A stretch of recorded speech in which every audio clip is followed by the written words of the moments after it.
Yeah. Michael, did you mind? Hi. I would love to. Were you?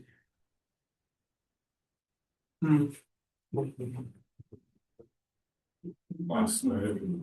We do have a visit. We do have visitors today. What's the name? Good morning. We have the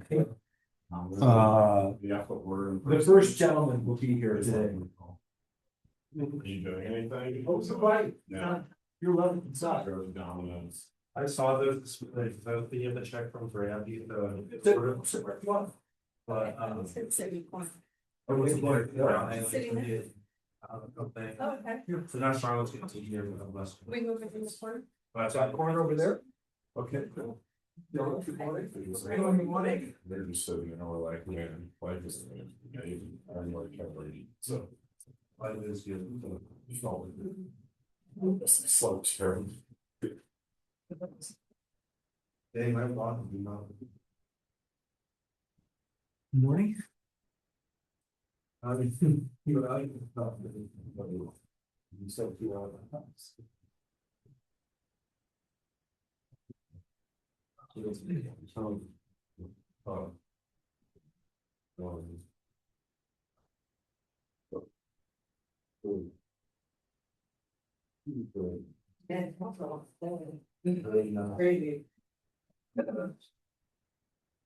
Yeah, I can talk about that.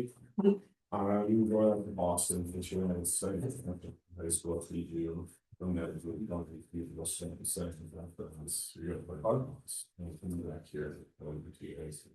Awesome. Yeah, we got this phone. It's fun to review on campus. Michael, good morning. It's like to the round fourth. We do have to see you. And the worst things. Yeah, exactly.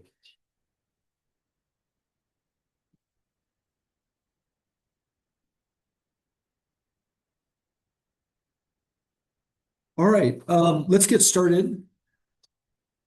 We've got a great speaker today.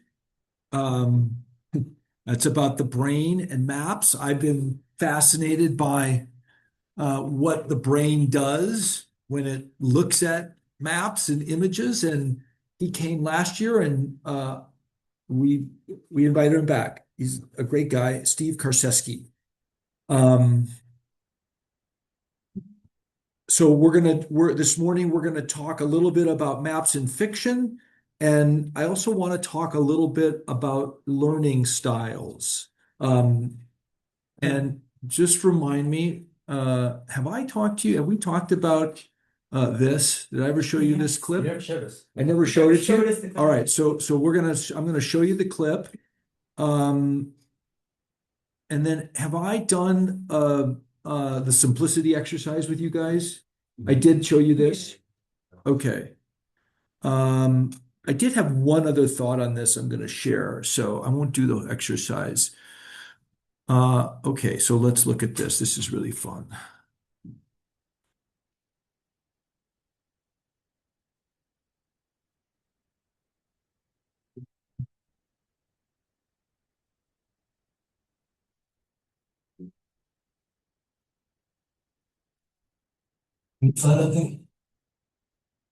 Not yet.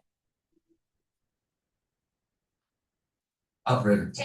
Pilot program from V-212 helicopter. Hurry.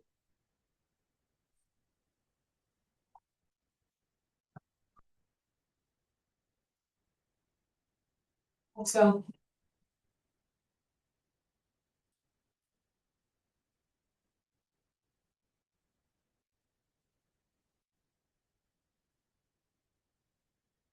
So look, I think that why am I showing that? Look, I think that's what I aspire to do in the way that I curate things, you curate things. Like our brain can't hold everything, and you will do work, and then you'll forget about work, and then you'll want to relearn it. And that process that we just saw, like of learning something really fast, like that's in your future. Like learning, and more so now than like it's easier now to learn about any subject in that kind of a fashion. And so I think about that a lot. I mentioned you avenues. We had 40 schools that we worked on, or 40 cities we worked on, and we made analyses like 2 or 3 a week. And in a month or two, like I could not remember what we had done. And my memory's not, it's decent. So we had to think about that. Who's seen Memento? Uh, so what happens in that movie? Tattoo stuff onto his body to remember. Yeah, he can't remember anything. Christopher Nolan, right? One of his early ones. Disturbing movie, crazy movie, right? Have you ever seen the video of him just diagramming what happens in the movie? He's on a whiteboard and he's diagramming, the past and the future. And We diagrammed We tried to the get his last. you did? Yeah. Yeah. I highly recommend if that movie. Um, so I have a deck I've been thinking about putting together, and if you got time, David Rumsey's wife wrote a book called When We Are No More about libraries and memory, and it's fascinating. I actually wrote her a letter, so this actually is not the book; it's my letter to her, summarizing her book, and then making the case for the importance of curation in the future as we have more and more piles of data. The curation becomes more and more important, and honest curation as opposed to, right, what happens is, right, everybody who's got any sort of axe to grind is taking all the data of the world and cramming it into whatever they want it to sell. And I think that objective curation is where we're headed. Trusted sources. People ramming data into what they want to sell. Like maps, literally. Maps. I mean, the most gerrymandering, right, is taking data and you're bludgeoning the electorate to get what you want. Does that make sense? Like you're totally manipulating information just to achieve a purpose. Yeah. And so the Democrats didn't do it, the Republicans did, and now the Democrats in California have said, screw it. Like we're not gonna try to be holier than thou and say that Arnold Schwarzenegger created a commission in California so that the maps would be objective. And Gavin Newsom was like, I don't want to give up our party's power nationally, right? If we have an objective, does this make sense to you guys? If you have an objective commission in California and in Texas, they gerrymander, and so they get way more Republican seats. Democrats are at a disadvantage. So they were like, screw it, we're gonna do what they did. After they took a vote. After what? They did take a vote, Who they? the California. Yeah, the Californians he didn't choose. The Californians had to. California really had the chance to swing red if No, what California was, let's. Or to squeeze out a few more blue districts. Exactly. Exactly.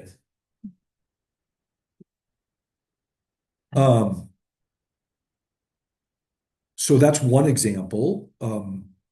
Look, if you know anybody in the news business, I mean, their job is eyeballs.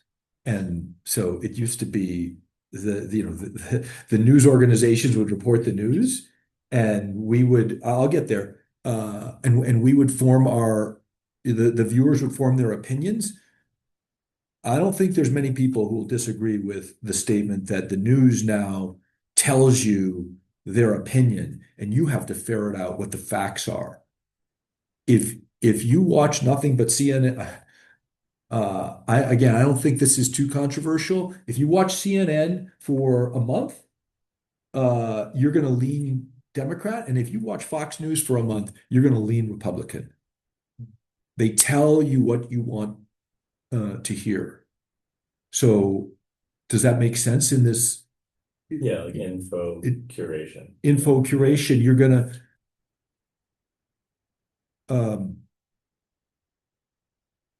I told someone who was talking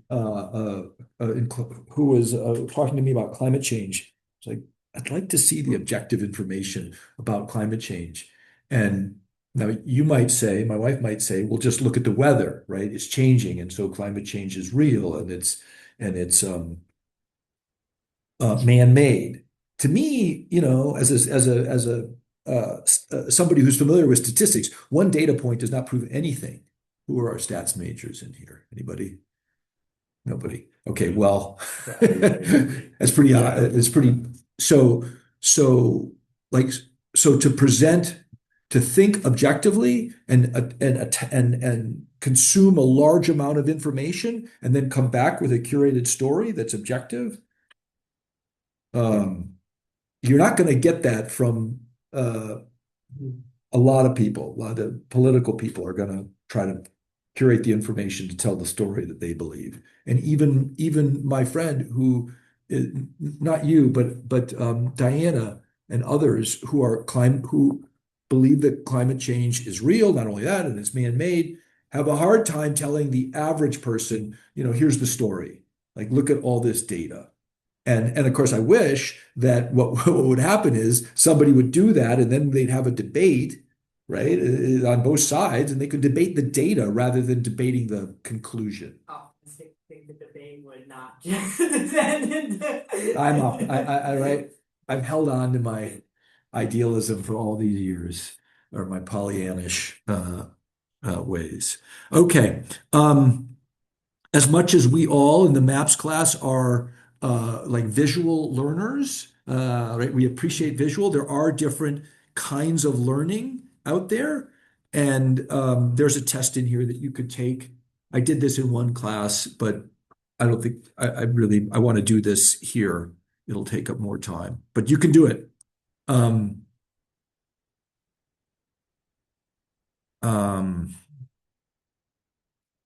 I just wanted to mention briefly this study. So Elizabeth Newton did a study where there were tappers and listeners, and the tappers were going to tap out a song, and the listeners were supposed to guess the song. So, like, you might do.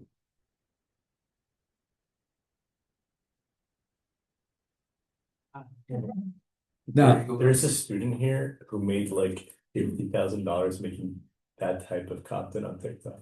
whoa. That's amazing. Yeah. Okay, so that's an example where you got it, but they asked the tappers how often are the listeners going to get what you say, and the tappers said, "Oh yeah, 50%." Turned out to be 2.5%.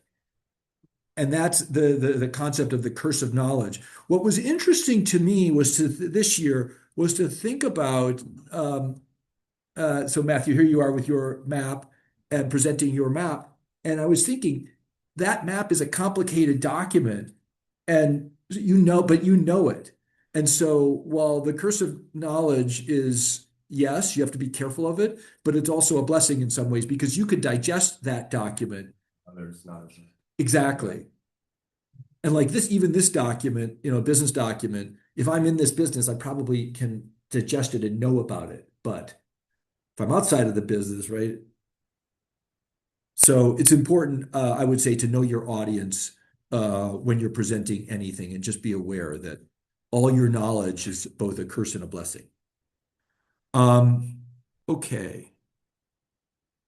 Let's talk about maps in fiction very briefly. I'm just going to show you an exhibit that I went to at the Huntington Library. This is a thing, and this is, you can tell when this was. It was sort of COVID time. But this was an exhibit all about the Huntington Library is a beautiful library and museum in Pasadena, and it was all about fiction and maps that were made to go along with fictional works. And you can get to this; it's on the syllabus. Here's Don Quixote and where he went.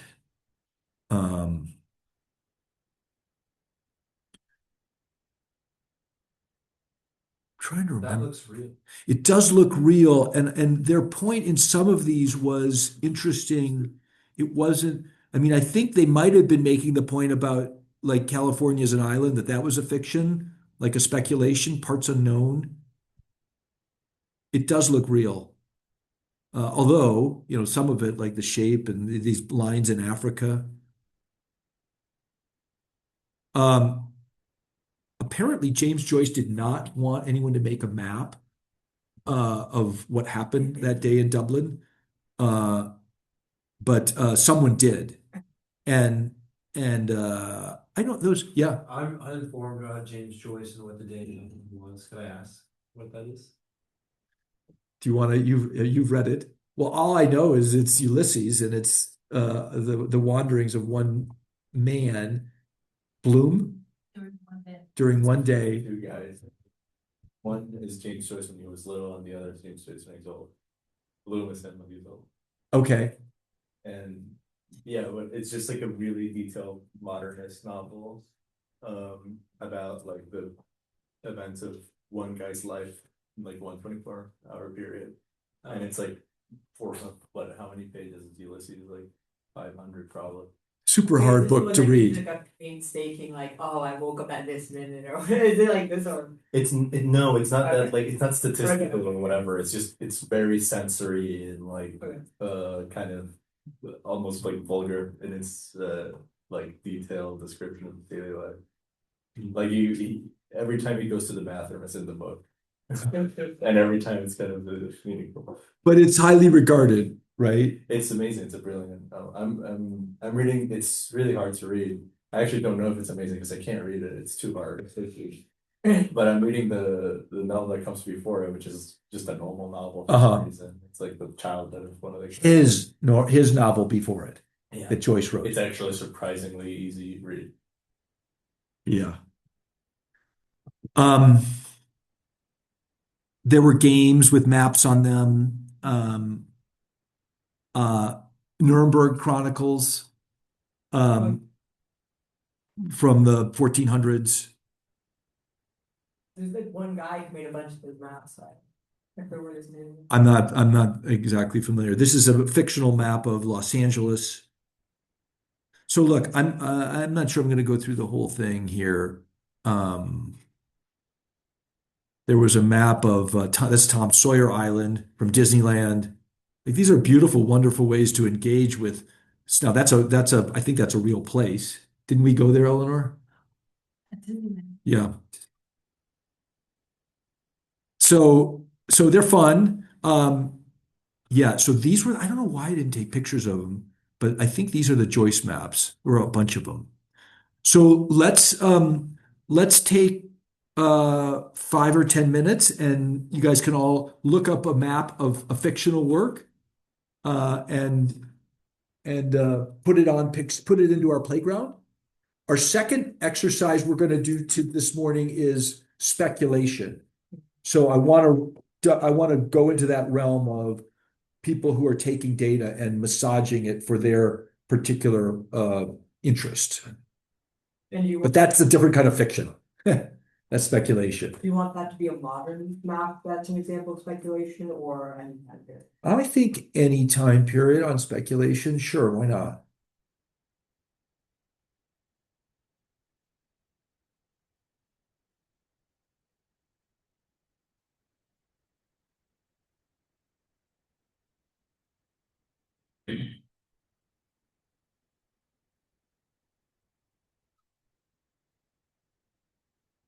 Pilgrim's Progress has a map here. There's a map from Treasure Island.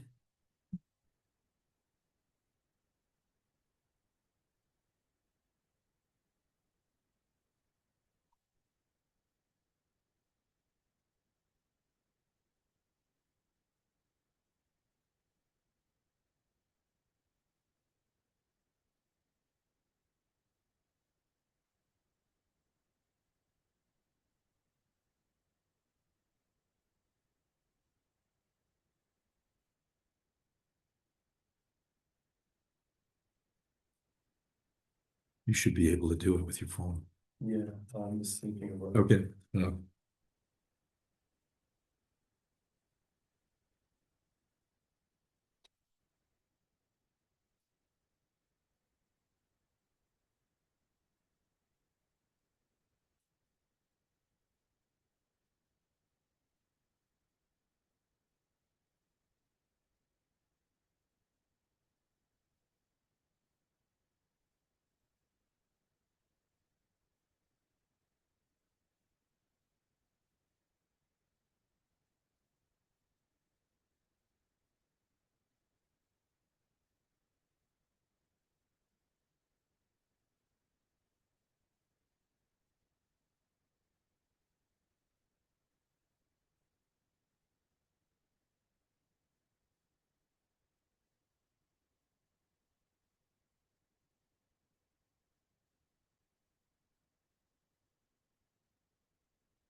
Oh, and we've got to do two presentations today too. So we'll do that after we've done this.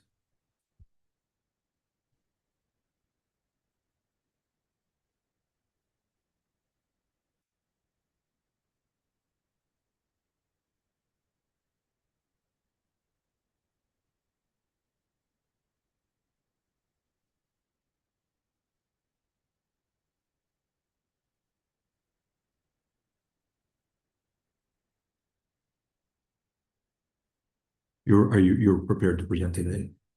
And Felicia? Okay.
I don't GMAT though.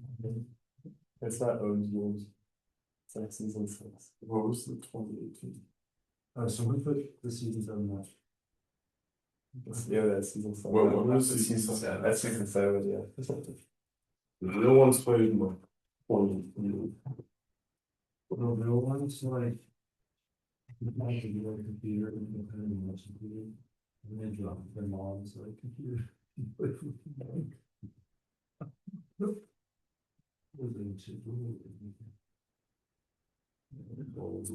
Tilted. The ones that what? And then the canter. Well, that's it. So yeah, I get them.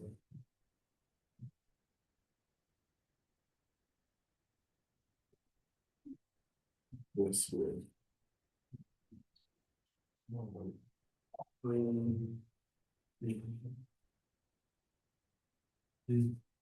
Anyone's easier to run. So we say.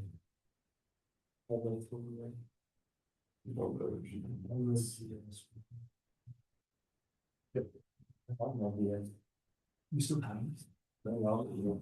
Absolutely. Oh, can you put your name in the title first? What game is loaded in the? Did everybody put them into 776? We've only got 6 in there. Put them in the playground. Yep, that's right. That's here we go. We got 7 now. It's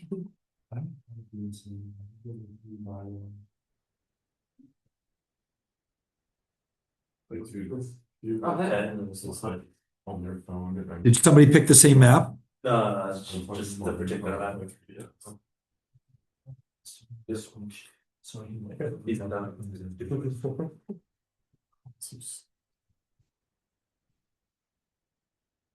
Wait, no, are you in my comments? You have to hold on. Most of the reasons. We'll go for this as well. All right. Well, why don't we let's get started here. Alright, that Yeah. one's mine. This is the Fallout universe, which is like a game franchise, which I really like. So I don't really know how to explain this. Okay, I don't really know the pre-war map that well because most of it is like post-nuclear war, the game franchise. But essentially, in this universe, we're supposed to be our own. Uh, the U.S. annexed Canada. Uh-huh. Yeah, I got it from Reddit. Yeah, I couldn't find like a better That's source. awesome. The U.S. annexed Canada. The Middle East united into like its own confederation, and Western Europe united, and there's currently like a lot of resource wars. That's why if you go to Jerusalem, you'll see that it's occupied by Europe because they're trying to seize the oil. Especially in this world, like yeah, like there's a lot of resource wars going on over oil. The Soviet Union still exists, as does China, but so like the main war is between China and the US. And I mean, yeah, it's just very different game franchise. Yeah, it's not shown on the map, but like right, go to Alaska. Let me see if it's shown on the map. Okay, never mind, it's not. But you can see on the bottom the great powers. So Fallout's the name of the game? Yeah. And does this map come with the game? No, no, it's just somebody like made it, Uh-huh. made it. I mean, they tell you about the world, but they don't like give you a concrete map, so you have to like put it together. Yeah. This person did. Have you seen the show Paradise on Hulu? No, is it Paradise? Yeah, it is Paradise. Michael Marsden. Uh, it's an apocalyptic. Okay, cool. Yeah. Isn't there like a Republic of California in Fallout? Oh no, see this is there's like two eras. There's the post-war, which is post-nuclear war, and that's where the new California Republic comes, but this is pre-war. So the war is like a nuclear war. So this is like the world before the nukes. The California Republic comes after the nukes. When was the word? 2077. Actually, it's like this map is like right before Okay, the nukes. Is this it? Yeah, that's a franchise. Cool. Okay. Michael. I just remember growing up watching Star Wars with my dad and being so fascinated by Yeah. the like depth and complexity of the storyline and all the different planets. And I remember learning about like, doing a Kessel run and whatever number of parsecs. And so I was always fascinated with this imaginary world. So it's been a while since I've seen it, but And Star Wars, which run of it? we watched 4, 5, and 6 a bunch. My favorite is Empire Strikes Back, but when the 7th one came out, I want to say I was in middle school. My dad and I went to the midnight premiere at the Air and Space Museum and IMAX in DC. So he was so excited to see it. So I just have a lot of fond memories of Star Wars. And also sometimes I joke to my friends that Williams feels a lot like Hoth right now, when you're walking around. So. And is this accurate? I mean, does it like does it help you? I think it does. I think it's been too long since I've seen the movies for me Yeah. to totally get it. Also, yeah, the Dagobah system down there. But there's also a lot of stuff on there where I'm like, I don't remember it being mentioned, and so I think there's someone who's way, way, way more into Star Wars than I ever was who Yeah. can put this together. Because a lot of the stuff just doesn't really get mentioned in the Cool. movies. Cool.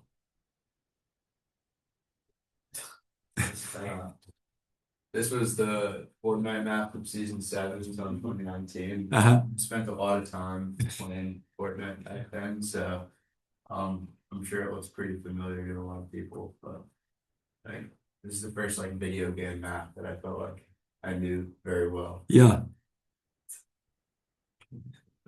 Go ahead. Yeah. Season 7, your favorite season? Or why do you choose this one? Yeah, probably.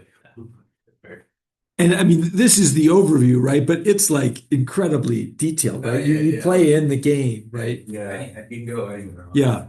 Yeah, you're like a little speck, as a person in it. Yeah. On the map. Right? Yeah. Hold on, I just need to tell my speaker that we're starting.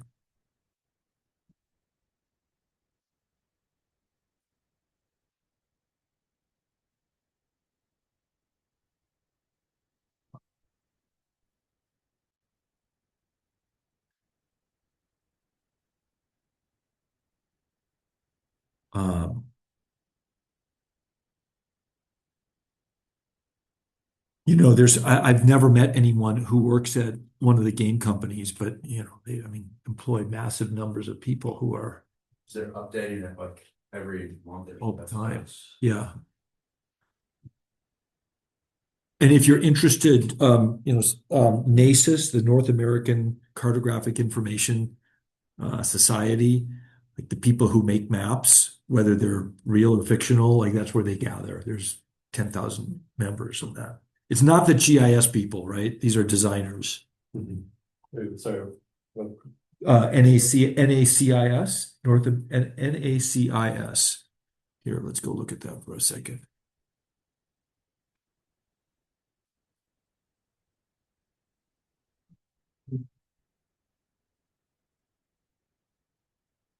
They publish these books. It's different. That's not what I wanted. Monster. NACIS geography book. It's gonna do the same thing. You think so? Okay. It's these were the books. The Atlas of Design is what it's called. They're gorgeous books of maps, and lots of them are fictional. Okay.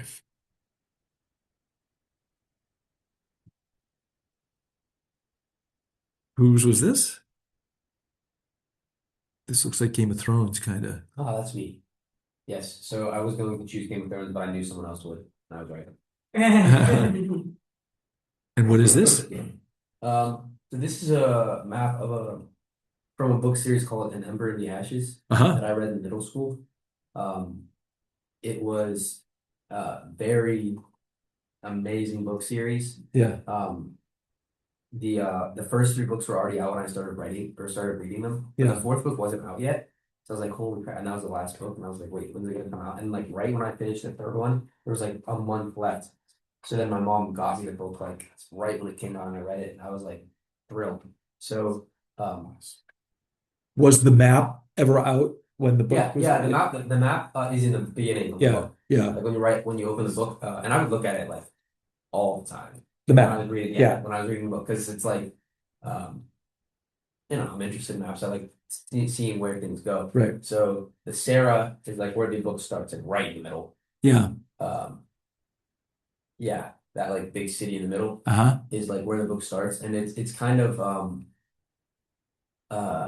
like the empire, like that's the big empire. Yeah. It's like controlling the native people. Uh-huh. And like oppressing them. And then the book centers around like this Saren girl who has something special with her.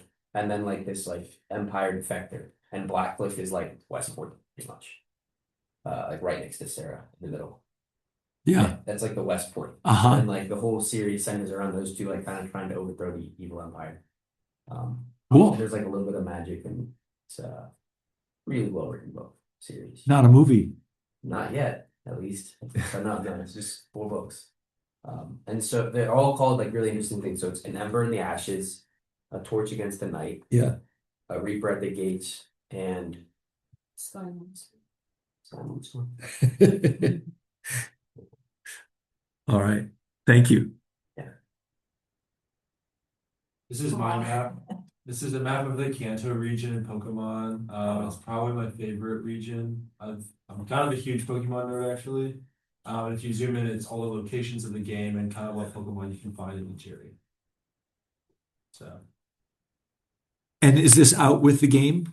Like This is a fan-made map, but it's accurate to what you would find in the game. Yeah. But yeah. Did you ever play Pokemon Stadium? I don't think so. Yeah. But I mean, I know what it is, of course. It has a map that looks a lot like it.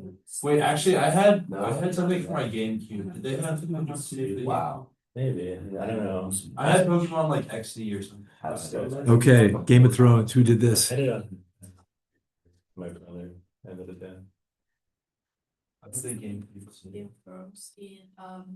Well, something interesting about this map is that it's like England and Ireland merged, but Ireland is flipped and upside down. And the top part is England.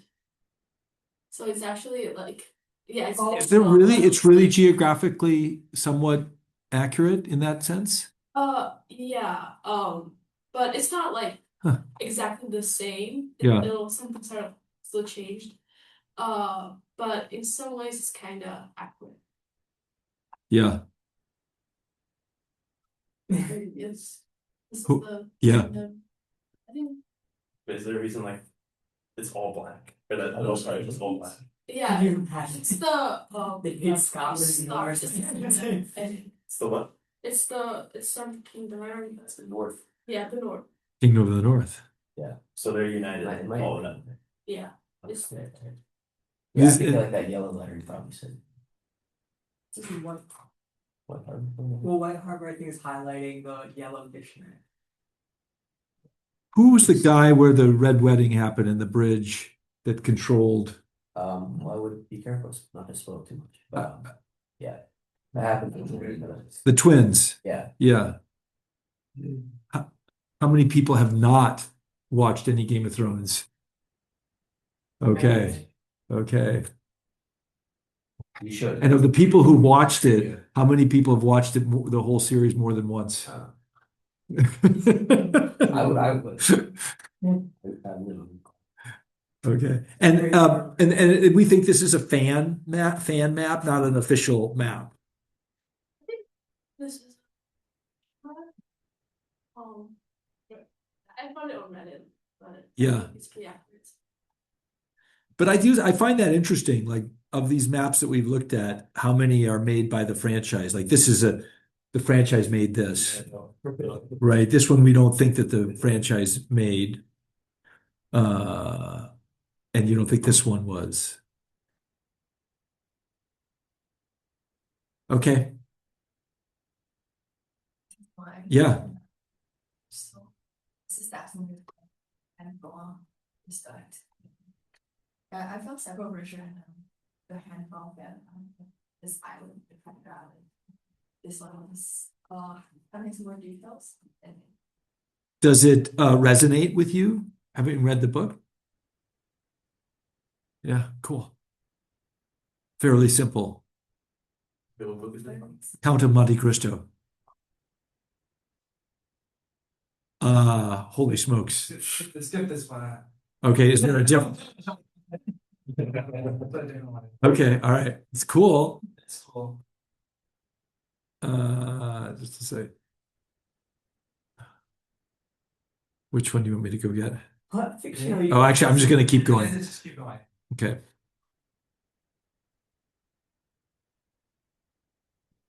Oh, Yeah. this one's mine if we're gonna skip that one. Yeah. This is a map of the continents that appear in a high fantasy book, or a series of high fantasy books called the Belgariad, so 3 books. It's been a while since I've read it, but I thought it was like it'd be interesting to kind of showcase. Because I think there's kind of like they start off as one continent, but then there's this sort of cataclysmic event that kind of separates the continents. And it's just like interesting. I mean, I think it's fascinating. You see some of these island systems. We have also like the political boundaries corresponding to geographical features on the map. And if you read the book, you can notice some very important kind of like areas. I remember if you go to the top left-hand corner, there's the Isle of Winds, which is a kind of important place where it's sort of very valuable important artifact is sequestered and kept out of the hands of. It's basically like safeguarded there, so that's a very important region. And then there's also like the land bridge towards the north, where there's almost like a kind of Bering Strait situation going on. Yeah. So I thought it was like an interesting kind of universe, and it was like kind of like nice and nostalgic to go and see some of these like more important areas that I remember from the book.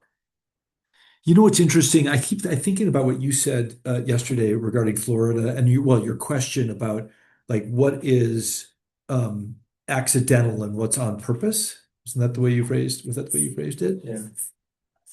And like in these maps, there are things they're trying to have variation, but they're also you could tell there's a theme. It goes together. Basically, Sounds like it's Yeah. Yeah. Lord of the Rings. We love it. Josh, thank you very much. Yeah. I think yeah, this is a map of like Middle Earth, so just like the general like world. I think it's like the one that's actually like in the book because I don't know, I haven't read Lord of the Rings in a while, but I like how he'd always like include a map in I think most of the main books. I think this is it, but I'm not totally sure. It's kind of a random site. But I There's a feel like guy who's made a business out of Lord of the Rings maps. Have you guys seen this? Like if you want, he'll make a map for you, and he makes maps of cities in Lord of the Rings fashion, cities and states. Um, I'm gonna keep us moving here. Can you just give us a real high level, just a sentence about it? Yeah, so this is a map from another planet, in the universe of the map I was talking about yesterday. And this is like his original, like what shot him to fame series, and I don't know, I like the map, and I like the book. Cool. All right. This next one doesn't come through for some reason, Matthew. Your map is having a hard. It's like at the end, if you like, Okay, hold on. I like trying to, if you refresh, maybe. Okay. Because it was like as I was adding. Okay, hold on. Let me.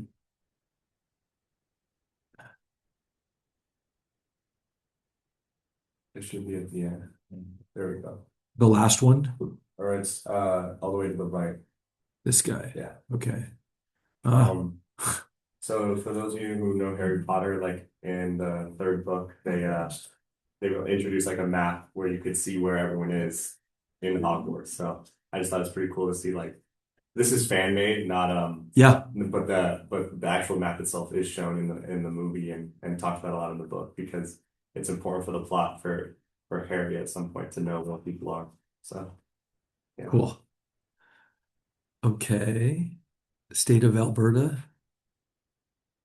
Yeah, that's what happened. Oh. Yeah, this one's something that's always really interesting is like people that are incredibly nerdy that make maps that are basically like real life, but like very, very like very intricate, but like kind of not real life. So this is like a very intricate map of Alberta, but if it was a US state, so you have US interstate highways. All the airport codes are changed from Canadian airport codes to American style airport codes. They have the American National Park System on it. It's just like a really in-depth map that someone made. They have a territory, like American style territories and everything. It's just really interesting. And The great were they lobbying for I don't know if they're lobbying for anything. I think they just I think this person just likes making things and pushing them to right. That's interesting. Okay. This is from a sci-fi book. They made a movie, Natalie Portman, Annihilation. It's like about an area of like ecological disaster that is also like magic, basically. And there's like 3 important landmarks. I think this is a real place in Florida. I think this is where the author lives at. What was the movie called? Annihilation. Oh, And it's a great book series also. Okay. So let's see. This is like the route that the biologist takes in the movie and in the first book. And up over there, that's like the edge or the boundary. There's like this like membrane that you pass through and you forget everything, and then yeah, it's kind of like Stalker, like and whatever. Cool. That's the base camp. There's the tower and tunnel is like I don't know how to. Is this an explain official in a way map? that's, like interesting to do. What Is this like some published by the Yeah, this is in the last book he published this. Cool. Yeah. Nice. This is from a video game called Breath of the Wild, came out in 2017. And the whole game was like centered around this map. Each of the yellow like squiggles marks a different region. They had to like, you see those like towers? Yeah. You had to go to a tower to be able to see it on the map. And it was pretty cool because you could go anywhere from the start. It was kind of like choose your own adventure. And was it in like Fortnite? Do you go into the map in the area? Yeah, yeah. They built the world Yeah, that you you. start in, you see a little circle down at the bottom, right where your mouse is, a little bit up to the left. Yep, right there. You start there, and then you can just pick any direction. Did this one? Oh, I have to list, but we don't have to. Okay. Awesome. That's right. All right. Let's shift gears. Let's We're open gonna the lap. It's like- do our two final presentations for was it you or Yeah. one and you two? Okay. You want to start us off, Sarah? Yeah, sure. And it's in 777. Yeah. Okay, hold on just a second, and I will pull that up. You need anything? Do you need well, here, I'll let you just do what you want to do. also use this. Do you need the clicker or no? Okay. Yeah, so I decided my last one, my first project, I did an old election visualization, kind of using kind of what we would think of as modern techniques, kind of visualizing it equal out. This is an old election visualized in 2024 in a relatively old technique, I guess. So this is a really interesting map to me. There's so much data packed in here. It's a visualization of the December 1910 United Kingdom election, which is an important historical election, but I'm not going to talk about it.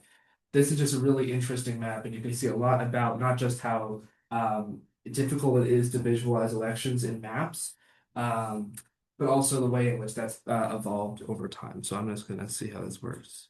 Oh, how do I do the? You want to zoom in on I'm it? trying to figure out how to do the dots. Just- Oh, there you go. That's it. Huh. Okay. Oh, you Yeah. oh you just open the image. You have to open it as an exhibit. Oh, I see. I got it. Oh, you've got a story. Yeah. Oh. I got a story here. Okay, hold on. Go up to the. You need to move. Yeah, the Zoom thing's right. Yeah, how do I move That's this? it's covered. You gotta move that. There you go. Oh, there we go. Click on that, and then you gotta move it again now. Oh, yeah. Oh, okay, I see. There you Oh, go. there we go. That's out of the way. There you go. Okay, there we go. Okay, so there we go. Yeah. So this is just as I already said. So something interesting is that if you look at the legend over here, you can see that they're using political party colors, right? Which is very common for election map visualizations.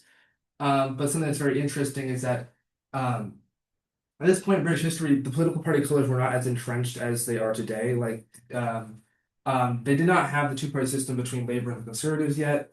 Labour obviously was using red because that was a very identifiable color on the left even at this point. And the Conservatives also were generally identified with blue, but the Liberal Party was not consistently using yellow. They were often liberal candidates across the country were using colors such as green, colors such as reds, colors such as more like an orange like that.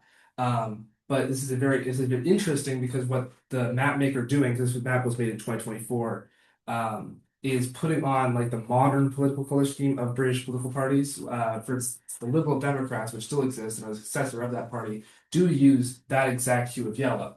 So they're using that for the ease of modern viewers, which I thought was interesting, even though that wasn't actually the color that was used at the time. Something interesting here is that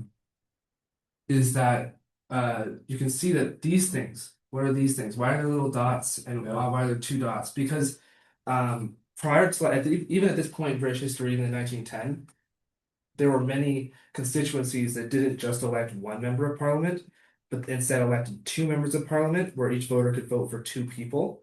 But this kind of raises some challenges for visualizing elections in this way, where you have these divided constituencies, especially in this one, Blackburn, which kind of throws you for a loop because it's colored blue for the Conservative Party, but then the two seats are Labour and the Liberals, which doesn't make sense. And I had to look into it, and essentially it was because the Conservatives ran two candidates, so the party of the Conservatives got more votes than any other party, but Liberal and Labor only ran one candidate, and they managed to win the seat. So it's very, very weird. And also that the guy who made the map decided to color it blue. Another interesting thing, universities had seats, specifically university graduates had seats until 1950 in Britain, and they visualized it by having the crests of the various universities colored with the shade of the margin of the party that won, and these are the various seats. So graduates got to of these specific universities got to vote in these university constituencies in addition to their regular constituencies that are geographic. This was abolished in 1950. But a system like this is still used in elections to the Irish Senate, where the National University of Ireland and Trinity College graduates receive extra seats. That sounds. And this one's also interesting because when you're depicting maps in this way where you have these individual districts, it kind of gives the impression when there's geographically separated areas that they're different districts. They have one member of parliament, but what you can see connected with these lines is this one district that is like disconnected from itself like 4 times. This one right here, and it was just all the towns in this county. They got to be a seat, and all the rural areas in the county were another seat. Britain's weird. That's all. I don't know. It's just it's just interesting way of it. Oh, there it is. Yeah. So that's all I had to say right there. And the one last thing on here. I don't know if it'll let me zoom in on it. Let me zoom out. Let me zoom out myself. Yeah, it's up here. Because it's very deceptive the way this map looks.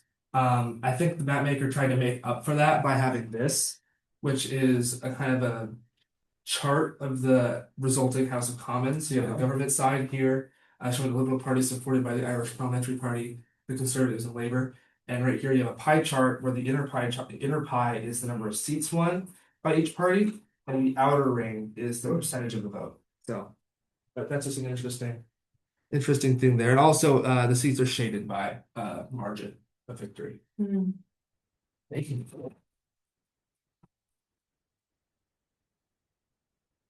How were the districts decided? Is it similar to the US House of Representatives? Kind of, no, kind of. So in Britain, they obviously don't have federalism. They don't have these states that have like these reserved powers on elections. Elections are directly administered by the national government.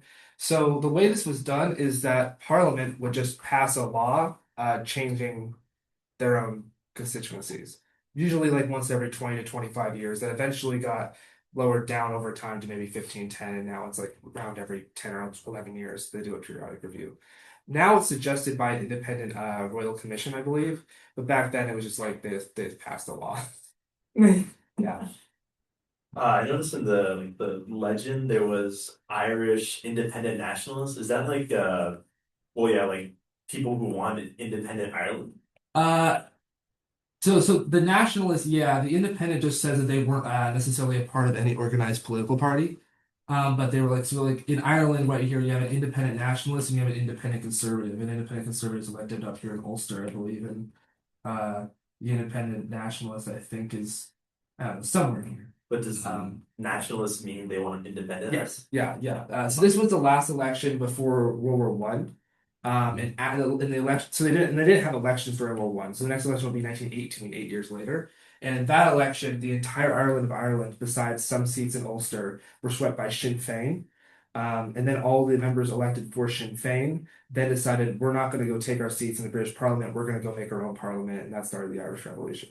But so this was the last one before you really had the Irish revolution. Instead, you had the Irish Parliamentary Party, which were a lot more moderate and went to work, obviously, with the Liberal Party.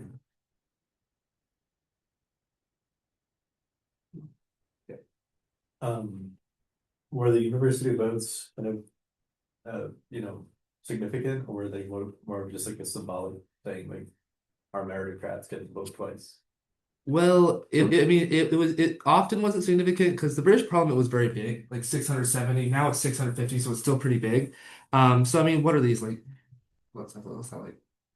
10 seats. Yeah. So is that necessarily going to swing stuff, especially if they're mixed?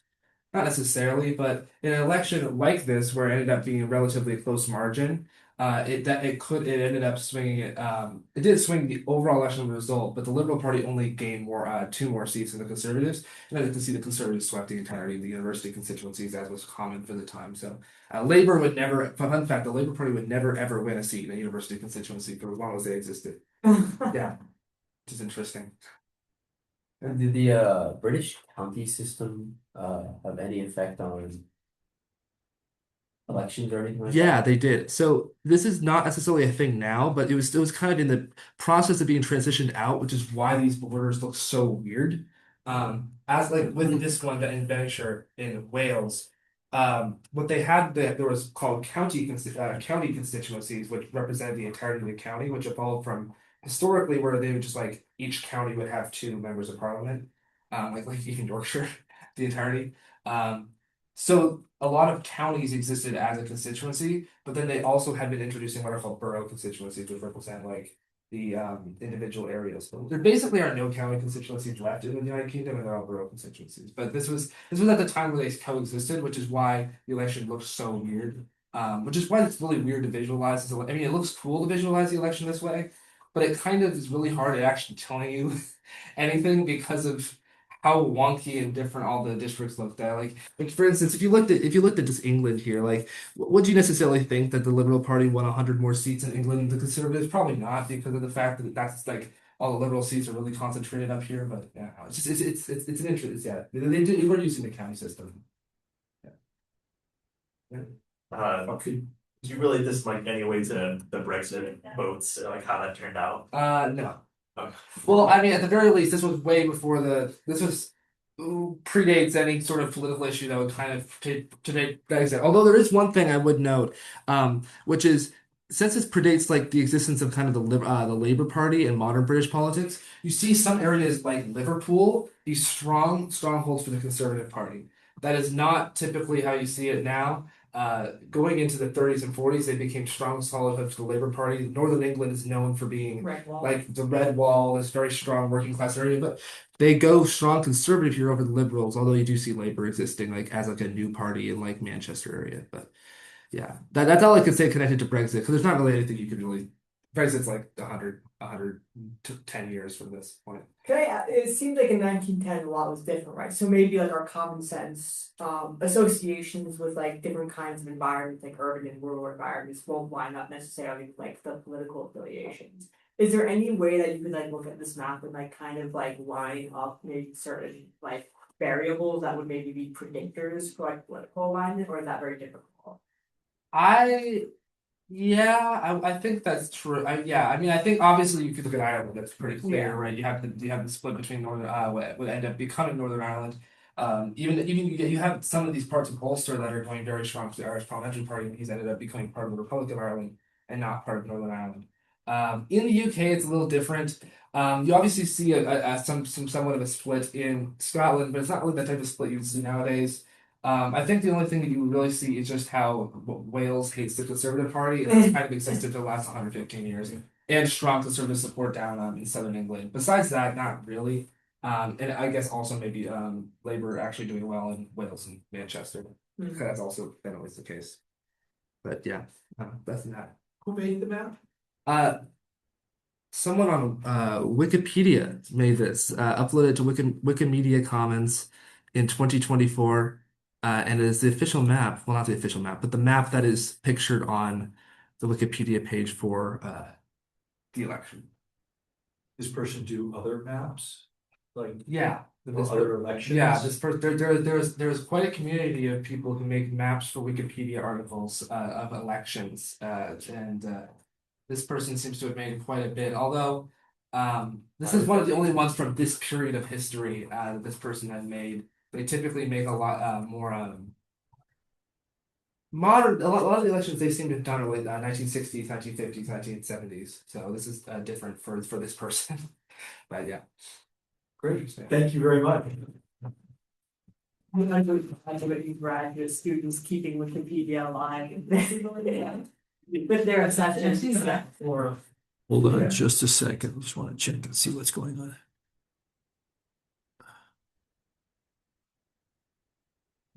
And do you want me to pull up? What do you want? Where do you want me to pull up for you? Your story or just the Just the picture? Okay. Okay. All right. Hold on a second. This one. Okay. There. Yes. And let me help you here real quick. No, link. Okay.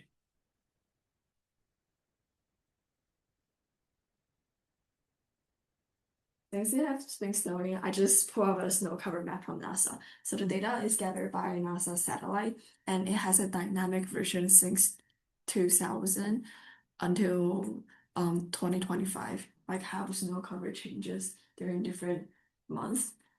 And I find it really interesting because some of the data are unavailable, especially during November, December. There's a clear line over here. That is because of the polar nights, and the satellite just can't gather the data like reflected by the light from the area. And I think it's also interesting that February and March snows the most instead of like December or January. It is also interesting to see how the global south has not been covered by snow. I have like personally no idea why, like because I think they also have a low latitude, but yeah, just either Australia or Africa, just the lower parts of the south just doesn't been covered by snow.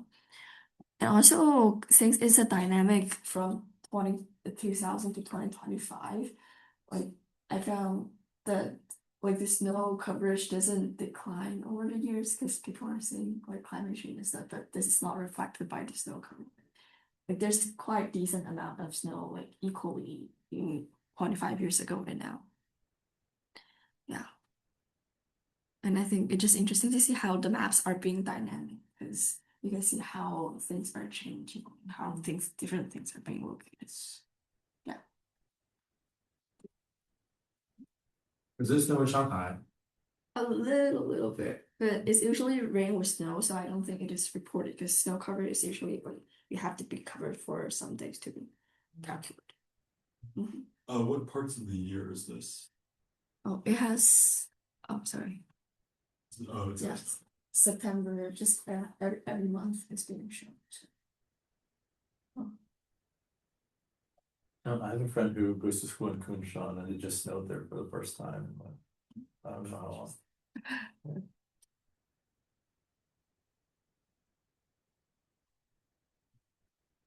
What inspired you to make this map? Are you interested in, I mean, all of you are interested, this kind of like came to you? Oh yeah, I learned a lot of environmental science maps in my high school, and I mean it just snowed a lot, so I just found a snow covered map. It just popped into my mind. How is this data recorded? You said satellites in polar winter with the lack of data at the top. Is it like just satellite images? What you mean this line on top? Yeah, or well, you mentioned that. Oh yeah, it's said the- polar nights, so like the satellite cannot gather the data, so it's like being covered in gray instead of other colors. And the satellites just like take pictures. Yes. Wait, what, but sorry, why does the satellite go all the way? I guess the satellite can't take pictures in the dark. That, Yeah, because they gather data from the reflected light of the snow, and if it's like polar nights, they just can't see the thing on the ground. there's no reflection. Yeah. Another thing as well. Do you know why South America, it's like only Chile and Argentina that get snow? Like, why is it coming in from the west? Andes. Yeah. Yeah. Oh, yeah, makes sense. They're very high. Yeah. I think different months just varies. Can you zoom in on? Also, Tasmania has snow. I was Yeah, wondering yeah. about Kilimanjaro. New Zealand. Yeah, I've seen some. New Zealand. I don't think this can be zoomed in. New Zealand. Yeah, New Zealand's periodic. It snows a little. Kilimanjaro is very eastern. Oh, Cape Town, I think. Oh yeah, wait, that's not personally. Yeah, It's like a little- like down there. Comes in Cape Town just a little. Morocco. And they have like that SOT also. Yeah. Yeah, ladies.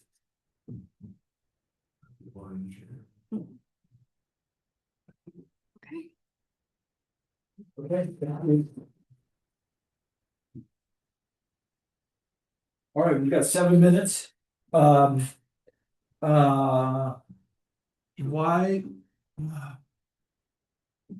Yeah, go ahead. Take some time and look for a map online of a speculation, a modern day speculation. And we'll look for it now, and if we have time, we'll talk about it tomorrow.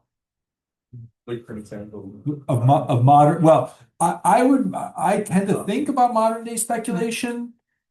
Yeah, I guess if somebody asked me that, I think I would prefer, like, I want you guys to practice looking at things that you are presented with and being skeptical of it and finding things that where there's a speculation.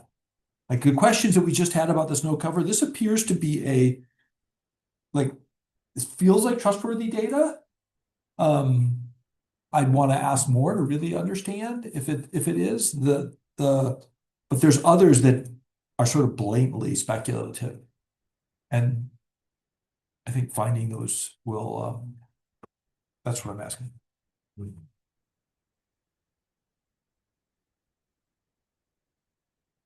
Finding those is good practice.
You want this in 776? Yeah.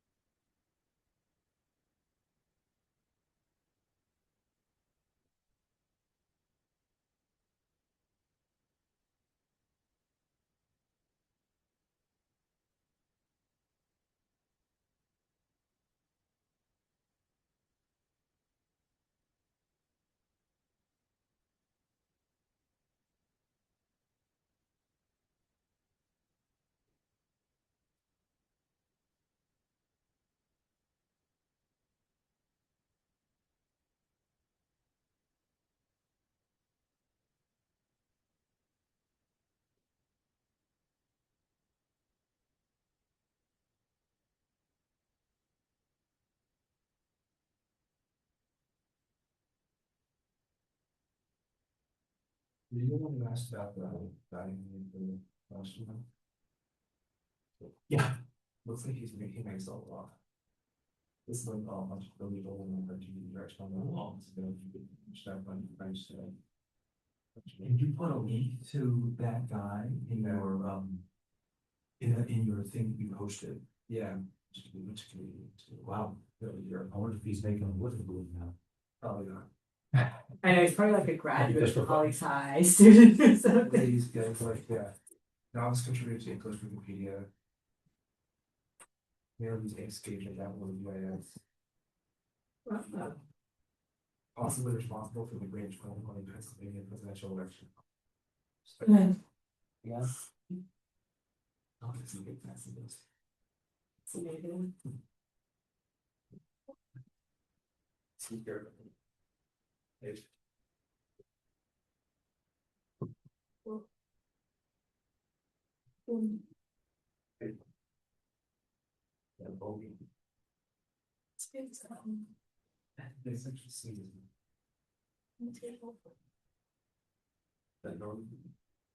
Russia has Jersey medals, which means they have to win.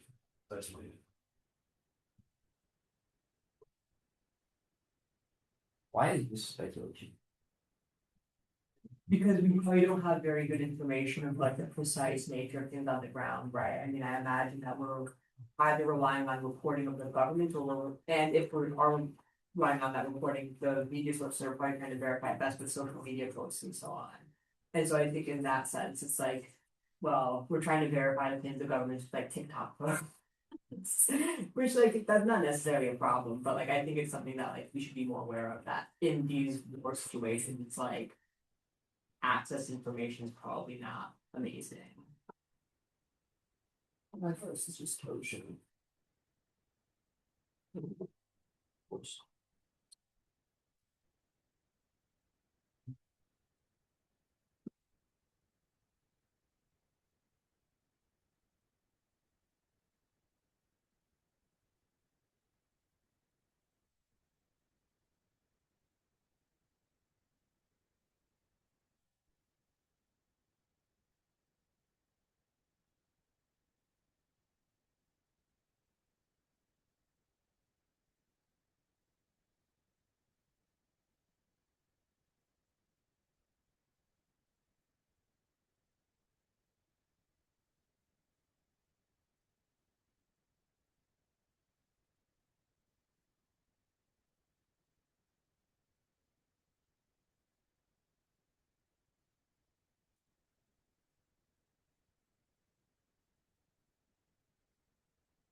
Speaker here in a second. So behind each one of you, I have a little something I put together for each one of you. So I hope as a little memento of the class. You will appreciate that I got a printout of each one of your first maps. Wow. So, Wow. so if you turn around behind you, Oh my. Oh my god. yeah. Oh my god. There you go. And if you click on the QR code, you'll go to your story on Pixium. Thank you So, thank you. Thank you.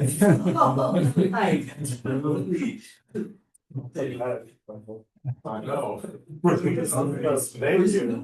Thank you. This is amazing. Thank you. Thank you. Thank you so much. Thank you, guys. It's been fun. Yeah. You. Yeah. This will remain. Yes, this will remain. Maybe like the best room. Right, it's so fitting for being like you're going. No, I know. I do have a spot on my wall that's been needing something. Awesome. Wait, if only you got. Quality's better than when I presented it, so you can actually. All right. Hey, Steve. We're gathering here. No problem. Give us just a second to organize a few things. Sure. Okay. We'll do a little round of introductions here. Give me just a second.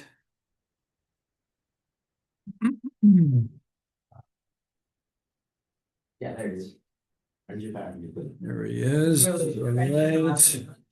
Dude, that's what my elementary school was on. It was actually on French Avenue. That's so amazing. It's for Montessori. No, it's. Yeah. Yeah, no, Wall Street. There's so much wrong with this now. Oh, that's it. That's why. This is they changed the name of the two streets that are this way. Next, you need to make us a little bit smaller. Okay.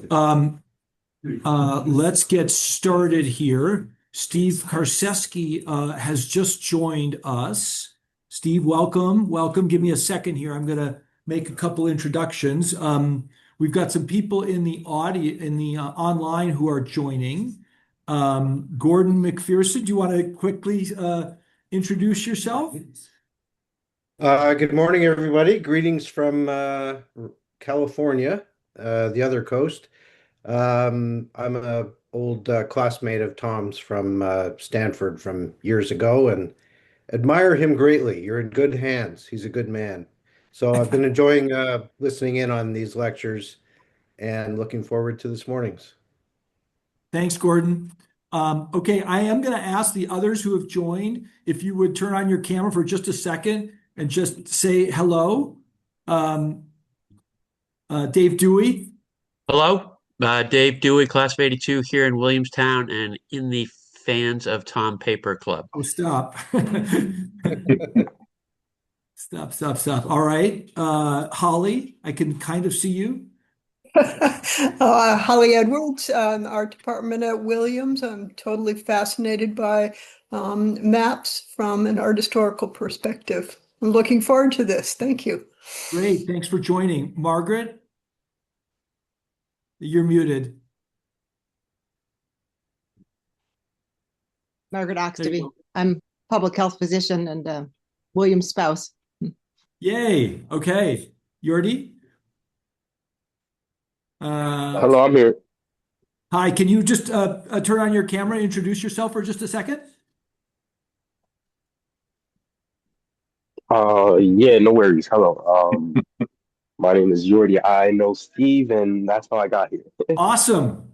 Thank you for joining. Super. Okay, No worries. friend of Steve. All right, so I'm going to get started. I'm pleased to introduce Steve Karceski, Director of Clinical Trials at the Weill Cornell Epilepsy Center in New York. Steve, prior to that, worked for New York Presbyterian Hospital. He has a degree in biochemistry from the University of Maryland, got his medical degree from Georgetown, and then completed a residency in neurology at Stanford.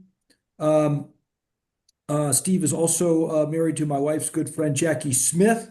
And Steve and I have had some great conversations about the brain and maps. And Steve spoke to us last year, and I'm really delighted, Steve, that you are joining us once again. So I'm going to stop sharing and pass it over to you. Thank you. Perfect. And if I can share mine, let me see. There we go. You should be able to see everything, I hope. Yeah? Yep.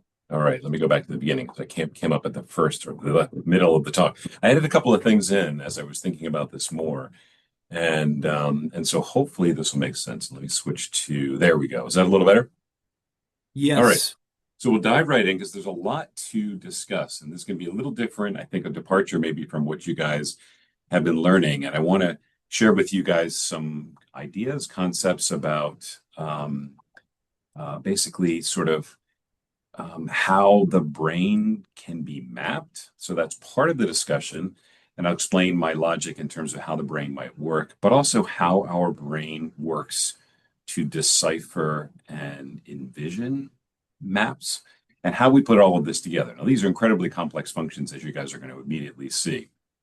But I think there are a few things we need to kind of start with. And you guys probably never thought about this before, but just a few basic facts. So in terms of the brain, the cerebral cortex is the outer layer of the brain.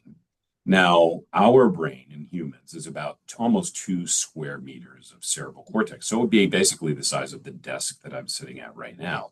But obviously, you have to get it all inside of our skull to make it fit. So it's folded over many, many times. So we can fit a lot of surface area, a lot of that cognitive surface into our skulls, and then be able to use that to do all of these incredibly complicated things that we do.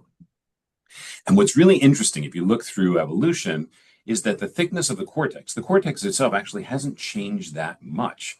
But with more and more sophisticated species, we think there just is more and more brain basically tucked very neatly into those skulls. And although it's not entirely 100% accurate, generally speaking, the more surface area, the smarter the species might be. So I'll give you some ideas, and I pulled these off the internet. We can look at, let me see if I can bring out my little laser pointer here. I should be able to. But if not, it's okay. I'll draw on it. But if we think of something like a marmoset, very, very simply, you can see, hopefully you can see me drawing in blue here. Not many folds on the brain. In fact, the surface of this brain is very, very smooth versus the human brain here, lots and lots of folds. And so on the bottom, I thought I would show you one of the most complicated species on the planet. Anyone want to guess what you guys think this might be? Many more folds in their skull than humans. What do you think? What do you guys got think? a guess. Dalton's got a guess. I guess it's dolphin. It's a dolphin. It's exactly right. So dolphins might turn out to be insanely smart, but they probably just don't have hands and things like that to be able to, build cathedrals and write poetry and all the rest. So, I mean, maybe it's a combination of things, which is why humans are the dominant species. We're maybe not the smartest, but we have other attributes that make us well suited for living on the planet. Kind of interesting when you think about it. All right. So, a couple of things about the brain. In general, there are different regions of brain, lobes of the brain. And unfortunately, in real life, these things aren't color coded. That would make my life a whole lot much more straightforward. But they're not. They'll look the same. All right. But in the parietal lobe, for instance, here we have sensory areas. Here, just in front of that, are sensory areas. And I'm going to come back to all of this in just a little bit. You guys will see this a little bit more. But you can start to, and I'll show you a little bit about how the brain is organized, at least in terms of a general kind of way. All right. Let's come back to that. Now, couple of things to also keep in mind. And one of them is, and I see this in movies all the time, and I read it in books, I'm like, this is just not true. This idea that we only use 4% of our brain, and if we had some kind of magical pill that we could take, we could unlock the other 96%, and we would all be super geniuses. And that's the way the world would be. But the truth is, and as a neurologist, I can say to you, I think with incredibly high confidence, we use 100% of our brain pretty much 100% of the time. And the reason I say that is that when there's an injury to the brain, whether it's a stroke or infection or trauma, let's say from a car accident, we can see how that injury decreases or inhibits or changes brain function, causing brain dysfunction. And in this slide, just happens to be a stroke, that very white area in the back of the brain. This is all actually blood here from the stroke that occurred. And so we can see how injury to the brain can disrupt normal brain function. I've never seen an injury to the brain make somebody smarter. Does that make sense? And that's never really been described. Now, I realize there are movies out there saying that maybe injuries can make people smarter. That's probably not exactly right. I will give you one example, though. It's the only one I can think of where there was an artist I met years ago, a very famous artist, so I can't tell you who it is, whose work was prior to her brain injury. She had a brain bleed. It was very kind of whimsical and sort of anyway, that's the best word I can think of. And then after her brain bleed, a couple of things happened. And one of the things, her art became much darker and more, I'm not sure, it's not depressing. That's not the word I want to use, but just less embellished, less whimsical, much darker. And it appealed to a lot more people. So she became famous after the brain injury when her artwork turned from one form to another. I don't think the brain injury actually, in a sense, made her art better. I just think that it changed the way she thought about the world. And so her art came out in a different way, but in a way that appealed to more people, which is why she became more famous.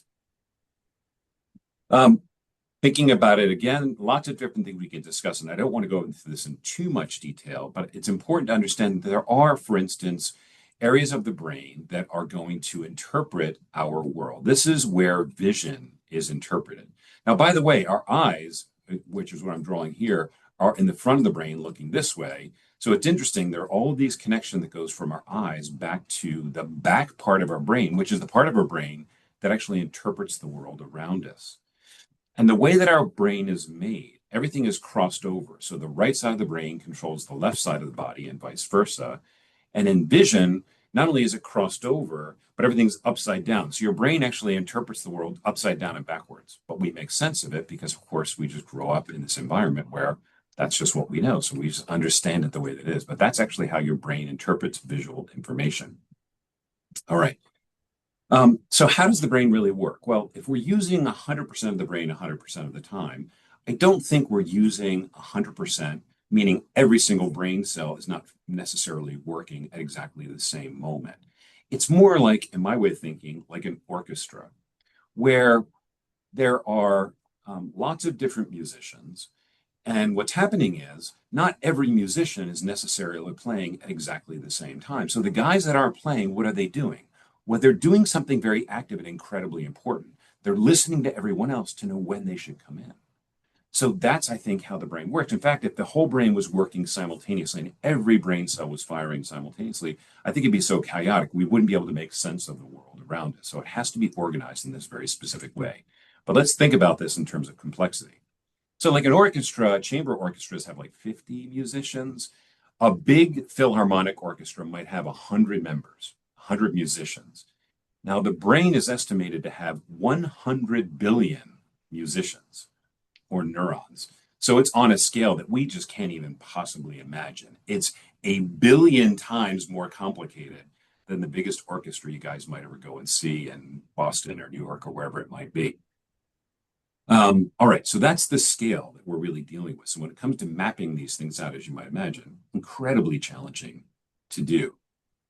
So, all right, the way I think that just like an orchestra works is the way that the brain works, meaning, again, there are times when different parts like the wind instruments are going to be playing, but what happens is overall, as all of these musicians are playing together, all 100 billion of them, they play one specific tune. And for me, it's Steve, and for Tom, it's Tom, and so on and so forth. And so you can see where all of this kind of starts to come together. So they're listening to each other. They're listening really through very specific brain connections. So this makes sense, right? So if they're listening, how are they doing that? Well, each brain cell is connected to other brain cells at least 7 to 10,000 times. All right. So now you got to think, if you have 100 billion neurons, we're talking about 1 quadrillion interconnections between all of these musicians. And that's how they listen to each other, obviously, again, in a way that we just can't comprehend numbers on this scale. So there's this whole idea of nature versus nurture. And I have to bring this up too, because you'll see what I mean in just a second, where we inherit a certain number of skills. And each of us is unique, and our genetic background determines, in a sense, our starting point. Meaning, let's face it, some people are amazing at math, and they've always been amazing at math ever since birth. And this is where this genetic lottery is not necessarily equal. We know people that are phenomenal athletes, and they've just always been that way since birth, or people that are just tremendous musicians, and they've inherited this ability to interpret musical information in a way that other people just don't comprehend. So that's our starting point. But saying that, we can actually change literally the connections in our brain. We can change the map of our own brain by learning.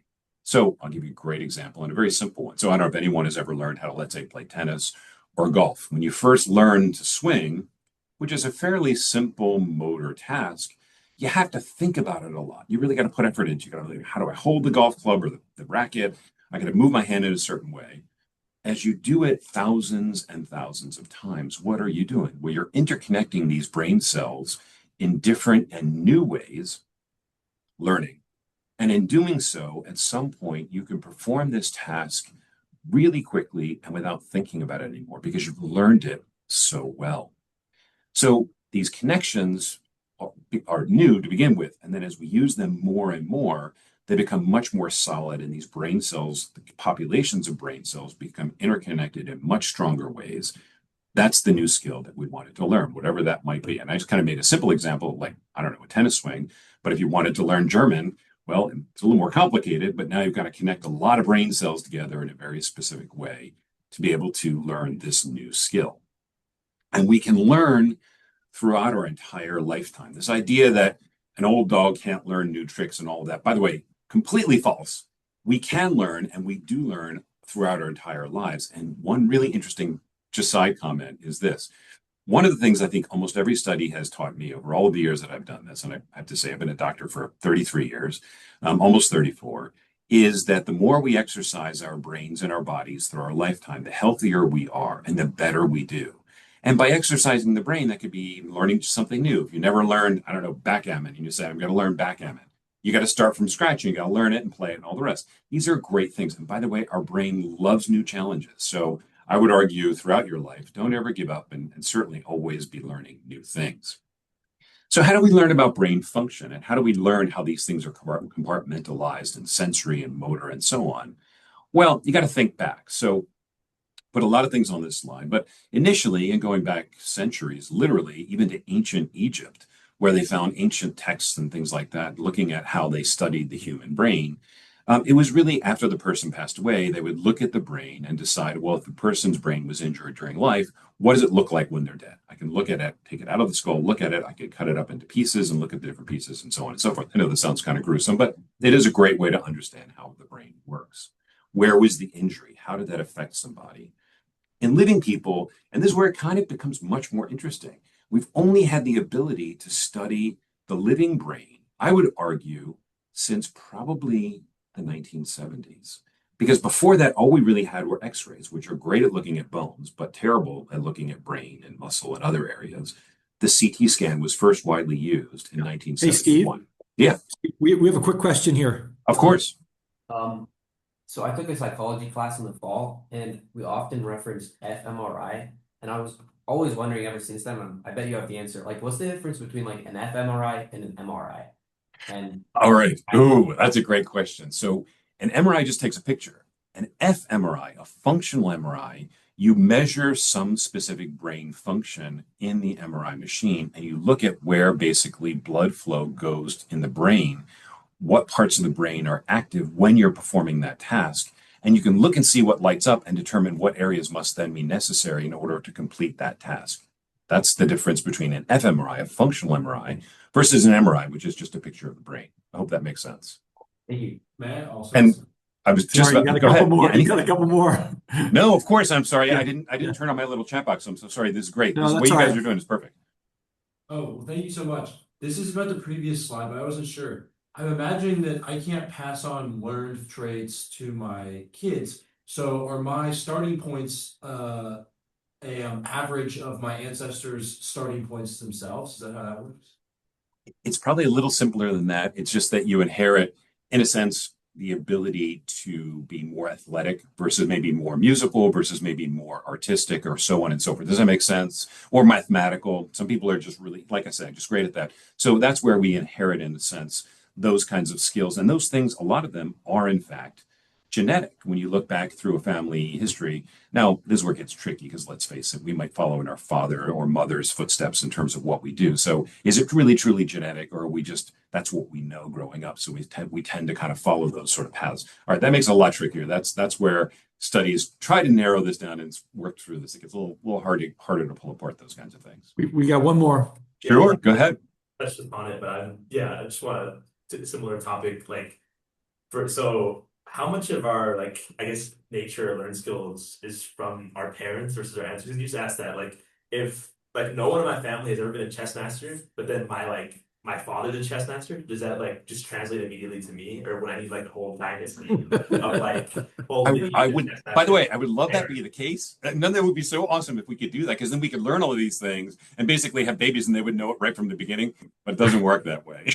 But that would be awesome. I would love for that to be the case. Instead, I think what happens is if your dad was really good at chess, he probably had inherited, in a sense, this ability to be very logical and to see many steps into the future. And you may have inherited that ability and could then apply that to a lot of circumstances, including potentially also learning chess. Does that make sense? Yeah. So in terms of MRI, and that was a great question, by the way, that's only really been widely available since the 1980s. And it's only been since MRI has been around that we've been able to study the brain repeatedly in a living person when there's been some type of illness that's occurring. And so the truth is that we've really only studied actual living brains for maybe 4 years. If you think about it, it's pretty remarkable. Now, there has been this thing called brain mapping, which I want to mention really quickly. It's been around since the 1950s, and it's this ability to map the brain in very short, usually in the OR or other circumstances. But outside of that, really the ability to study the living brain has only been very, very recent. Now, this is a real person, by the way, and I want to tell you quickly what her story was. Excuse me, she had an injury to the brain, and you can see actually this injury back here. She had an injury, long story short, she had a traumatic brain injury, caused bleeding, and they had to do surgery to eliminate the blood clot. And that's what this is here. This is actually where the surgery occurred to eliminate that area. All right. So the problem was that this person developed seizures, epilepsy after the brain injury. So speed forward a bunch of years, and the plan was we need to take out some scar tissue to eliminate her seizures. But the problem with that is, well, are the seizures happening from over here? Are they back here? Maybe they're coming from another area. We have to figure that out. And in addition, one of the things that we need to try to do, if we're going to do surgery for seizures, is we also want to know where things are that are important to keep, if that makes sense. Now, I think we all want to keep as much of our brain as possible, don't get me wrong, but we can actually sometimes take out parts of brain and the person won't recognize a deficit afterwards. Now, in order to be able to do this, what we had to do is place electrodes on her brain so we could monitor her seizures. But these electrodes also allow us to be able to make a brain map. Now, all these little things here, all these little white things this is an X-ray. These are all electrodes that are implanted on the surface of this person's brain to be able to accomplish exactly what we're talking about. We want to know where her seizure is coming from, but we also want to know what we don't want to damage when we do surgery. We got a quick question. Yeah, of course. Go ahead. Anything. These electrodes are placed on the surface of the brain directly, like under the skull. So I didn't have a great picture of one, but it's like in this thin elastic sheet. So it's thicker than like saran wrap, but the platinum electrodes are embedded in this very, very thin layer, and you just literally layer it right on top of the brain. You can actually put depth electrodes in the brain. You can put them anywhere nowadays, but the ones that are here mainly are ones that are in these very thin sheets. And the wires, as you would imagine, are incredibly small. You mentioned there was a brain bleed and they resolved it. So how did they resolve it? Did they take out the dead brain tissue, or did they just drain it, the blood? Well, these are great questions. So when she had the bleed, it was getting worse. So they had to do surgery to prevent further bleeding. And that's what ended up happening in terms of the bleed occurred in this area here, but there was a deeper bleed down here. So they had to take out both areas. And when they did the surgery, they ended up leaving this tract to go from the outside, because obviously you have to break through the skull, which is out here. You have to go into the brain. You could take the surface part out pretty easily, but they had to kind of, I'm sorry to say this, but you have to kind of dig down to the area you need to get to. So that's where this tract through the white matter formed. And you can see it on several images here. So these I should have explained, but this is a person lying on a table. This is their nose up here. Here, their eyeball is here. So they're looking this way. So this is the back part of the brain here. And so this injury occurred in the back part of this person's brain. Make sense? And that's why they did the surgery, was initially because she had so much bleeding. They had to stop the bleeding and also treat the what's called the hematoma. They had to get it out. It was much, if I showed the image of that, you'd be like, I see what you mean. It was massive. I have all of those images too, but I didn't bring up all of that in. But it was this huge bleed. They had to get that out. So that was the initial thing. And then speed forward years later, because of the scar tissue that formed from the surgery that was necessary to eliminate the bleeding, she developed seizures. And so she was basically seeing us to have surgery to eliminate the seizure-causing scarred area of brain. So we put all these electrodes in to be able to do that. And we developed this map, and it basically showed exactly how our brains are usually organized. So to give you an idea, the blue areas are motor areas. So those are up here in the what's called the frontal lobe. And the sensory areas are right behind it in the parietal lobe. So it actually matched out perfectly. If you go back to that other slide that I showed you earlier with brain function, it maps out perfectly with that. So what we discovered was that tract, that hole that I showed you, was back here behind the motor area, behind the sensory area. And all of her seizures were occurring right here where that little red circle is. So we were able to take out this area entirely and eliminate her seizures. And she's actually, knock on wood, I just saw her like 6 months ago, but she's been seizure free now for like 8 years. Makes sense. So now she has no seizures. Yeah, go ahead. One quick question here. Sure. Hi, I'm just curious, going back to the like 6 images, are those all like one image but different layers? It's different layers. So when an MRI is done, this, by the way, is an MRI. So this shows you a great way of that picture we were talking about. And it's just like they're called axial images, but it's like slices in a sense, going from the top of the brain all the way down.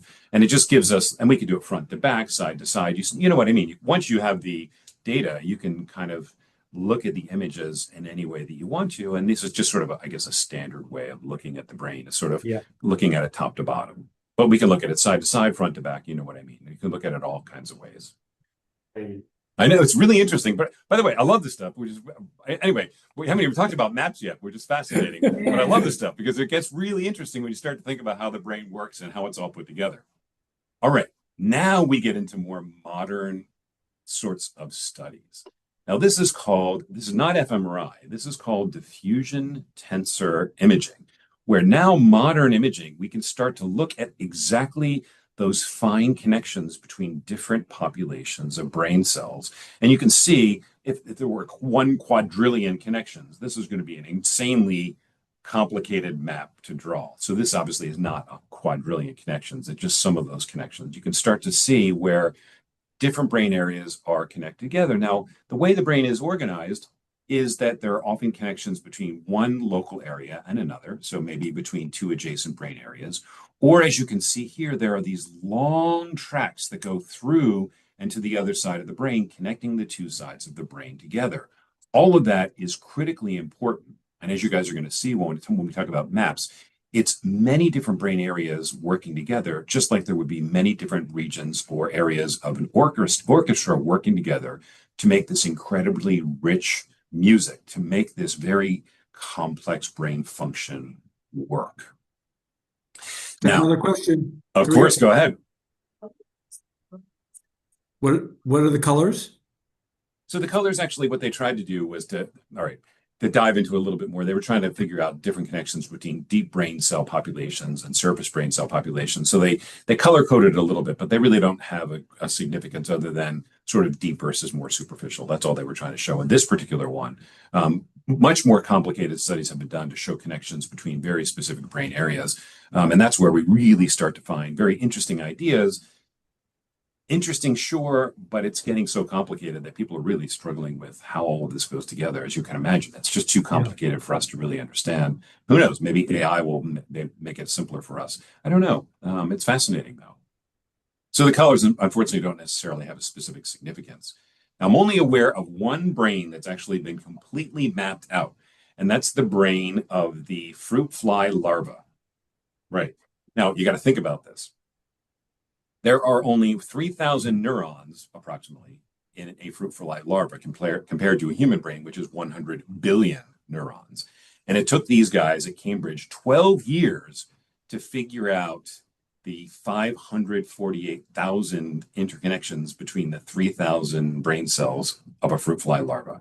So if it took them 12 years to do this, you can imagine it's going to take a while before we have a map of the human brain.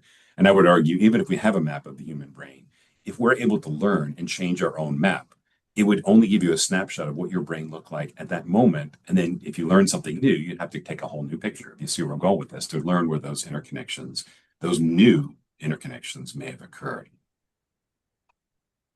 Super complicated, obviously no quiz on this one, so don't panic. But really the idea is very straightforward. As we've looked at the brain, we've identified different areas that are responsible, in a sense, primarily for certain brain functions. All right, don't worry about this, because what we really want to do is to get into a little bit more of right versus left brain. Now, you guys have heard this, like a person could be right brain function or left brain function. What really people mean is this. Most people are left hemisphere dominant, meaning our left hemisphere is the stronger hemisphere. That's not exactly what it means. What it really probably comes down to is this. The left hemisphere is where language lives, and language is an incredibly important function. As humans, it's how we do so many of the things that we do and how we interact with the world around us is through language. So we call the language hemisphere our dominant hemisphere. And in most people, it's the left side. Most of us are right-handed. I mentioned to you already, left controls the right. Anyway, so most of us are left, but by the way, even left hemisphere dominant, left-handed people mostly are left hemisphere dominant. So go figure. Okay, it doesn't all work out as perfectly as you like. The visual spatial functions, the part that's critical to understanding maps and drawing maps and all of those kinds of things, is primarily a non-dominant. In other words, the right hemisphere or the not language hemisphere is the one that functions more in this area. So just keep that in mind. Dominant meaning language, non-dominant meaning more visual spatial. So visual spatial function is this incredibly complex brain function that allows us to sort of see the world around us, but more than that, we can, in our brains, we can sort of see it in a three-dimensional way. We can maneuver through that space. We can sort of know north, south, left, right, up, down, and so on. It's an incredibly complex function in 3 dimensions.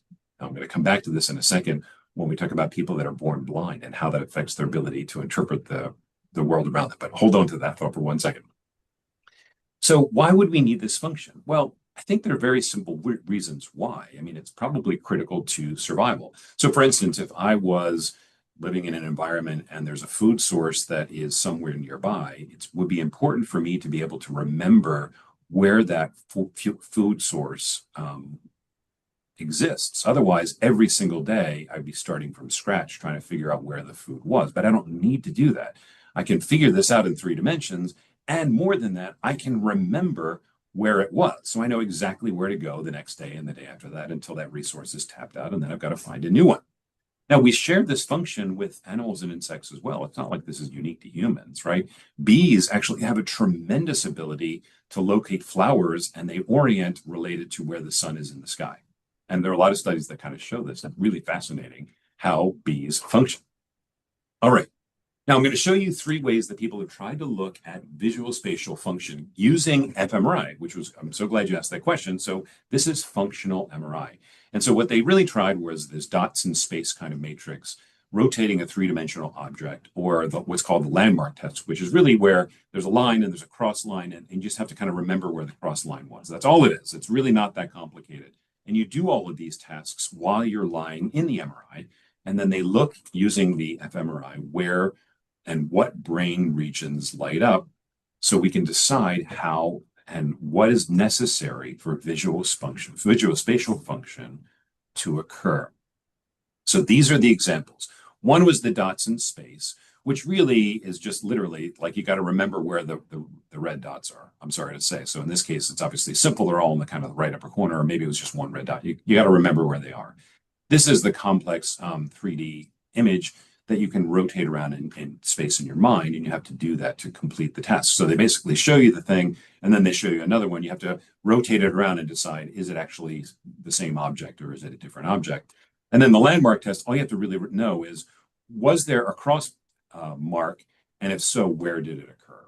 So again, visual spatial tasks. So very, very simple. I don't want to overcomplicate it. And the reason is that when you look at what lights up in the brain, a lot lights up. It is not one single area. So in fact, it's the right hemisphere is usually the non-dominant hemisphere, but you can see where the left hemisphere, the language area, is also heavily involved in visual spatial function. In other words, regardless of whether it's the dots in space, the rotation task, or the landmark task, we need to use both sides of our brain and actually many different brain areas in order for this task to occur in this way that we do it, where we don't have to think about it. It's automatic. So anyway, you see where I'm going with this. I think we think of some of these things as being so simple and it's just one brain area. Actually, something this complicated requires lots of brain areas functioning together. Now, a couple of interesting ideas and thoughts. Anyway, I'll just leave it out there. Okay, so somebody looked at this years ago, and this was back in I want to say it was 19. Oh my gosh, I didn't put the date on here. I want to say it was like I take that back. It was like 1999, something like that. Anyway, they were looking at how quickly we can process visual spatial information, and they correlated it to age. By the way, after age 20, it all gets worse. So I don't know where you guys are on this curve, but I don't want to say where I am, but I'm probably on this end of the curve at this point. I'm just saying. All right, but that's just the way it is. I'm cool with it. I'm not going to worry about it too much. It's just the way it goes. All right. So how else can we measure visual spatial function? How else can we look at it? Well, we can look at how diseases affect our ability to interpret and see the world around us. So when a person has a stroke in the dominant hemisphere, in the non-dominant hemisphere, the visual spatial side of our brain. Now you have to remember what happens in a stroke is basically there's usually a blockage of a blood vessel. All the brain cells that would have gotten oxygen from that blood vessel die because they can't get oxygen. And so basically a part of the brain dies. And so if a part of the brain dies in the visual spatial side, we sometimes will see this thing called a hemi-neglect syndrome. And what's happening here is this. On the left side here are normal pictures. What basically you do is you say to somebody, hey, draw me the face of a clock. And for somebody who ignores half of the world, look what they did. They only drew half of the clock. They ignored this half of the clock. And by the way, that means that the left side of the brain was functioning fine, and they had a stroke on the right side of the brain. Because remember, everything is backwards in the brain or crossed over. Similarly, draw a house, and they forgot to draw, or they didn't draw one half of the house, or they didn't draw one half of a flower. This is visual neglect, and it's due to a stroke in the non-dominant hemisphere. What can happen in neglect syndromes, which is even more interesting, is a person can actually ignore one half of their body. So they might literally like put clothes on half of their body and then not dress the other half of their body. So they neglect even the part of themselves, that part that they don't interpret anymore. Alzheimer's. So in Alzheimer's, it's a disease that affects the entire brain. And so this is a normal brain here. You can see all of the what's called atrophy. There's shrinkage of the brain. You can see how much brain has been lost here in Alzheimer's disease, but it affects every part of the brain. It's not just one part of the brain. But needless to say, if I need all of these different brain areas to complete complex visual spatial tasks, if I have an illness that affects the entire brain, it's going to affect visual spatial function. And in fact, that's exactly what happens. And it's more than just, I can't read a map. It's things like a person who has advanced Alzheimer's can't judge distances or heights. They may not be able to remember very simple things and things that they may have been incredibly accustomed to. Like if you lived in an apartment, you know where everything is. But if you have advanced Alzheimer's, you can't remember maybe even where the kitchen is, even though it's a very simple layout of an apartment. You just can't remember where it is. That's how sort of significant it can become in the most advanced forms of this illness. All right. I mentioned already other ways we can measure function. Now, this was a study that was done back in the 1990s. I saw another one in 2024. Super interesting. What they did was to try to figure out, can people who were born blind, in other words, they never had vision ever, how do they interpret, or what is their way of, in a sense, interpreting the information that we're talking about? And it turns out in a very straightforward way that this is, by the way, the same picture on the right-hand side that I showed you already. But all I really wanted to do was to just remind you guys where the visual areas are on the left side of the brain. There's the left side of the brain, there's the right side. So basically, a blind person, the information is not getting to either of these regions of brain. They may have normal functioning neurons there. Maybe the blindness is because of a problem in the eye. So the information never got to that area of the brain. They can still interpret the world and they can remember where things are, but they have a great deal of difficulty with 3 dimensions. They're much better in 2 dimensions than in 3 dimensions. And it's because they lacked vision at any point in their life. If you take somebody who had vision for some part of their life and make them blind, they still have that 3-dimensional ability intact, and they can still use that going forward. Does that make sense? So it's people who were born blind, who never had vision at all, who have a greater difficulty with 3 dimensions. Now, this is where at the very end, and I just want to make sure I'm not running over time. I'm so sorry if I do. All right, so now let's test our visual spatial skills a little bit. So I as you know, I work at Cornell, so Cornell's in Manhattan, so in New York City. So I just took a picture. This is me, I just ran a picture of me walking to work, and I just took a picture of going to work. So some of you guys have been to New York, and maybe if you've never been to New York, you might already start to guess where I could be because it looks busy and there are lots of lights and things like that. So we can start to guess maybe where this is. But still, how do we figure this out? Well, in terms of how I think our brains function with regards to maps and map making, we all need to agree on certain reference points. Like we need to kind of agree, like this is north, this is south, this is east, west, and so on and so forth. There need to be some agreed reference points. Now, nowadays we have global positioning. We can talk about coordinates and all kinds of things, which is great and just makes things much more detailed, which is awesome. But we still need to agree on how those coordinates are going to be mapped out, longitude, latitude, and so on and so forth. Otherwise, we'd all be talking a different language. We never get anywhere. So if we're thinking about at least Manhattan, right? Manhattan's about 13 miles long. It's a big place, sort of big, about 24 square miles. A lot of city blocks. I think now I read maybe 14 million New York residents. So a lot of people live in New York.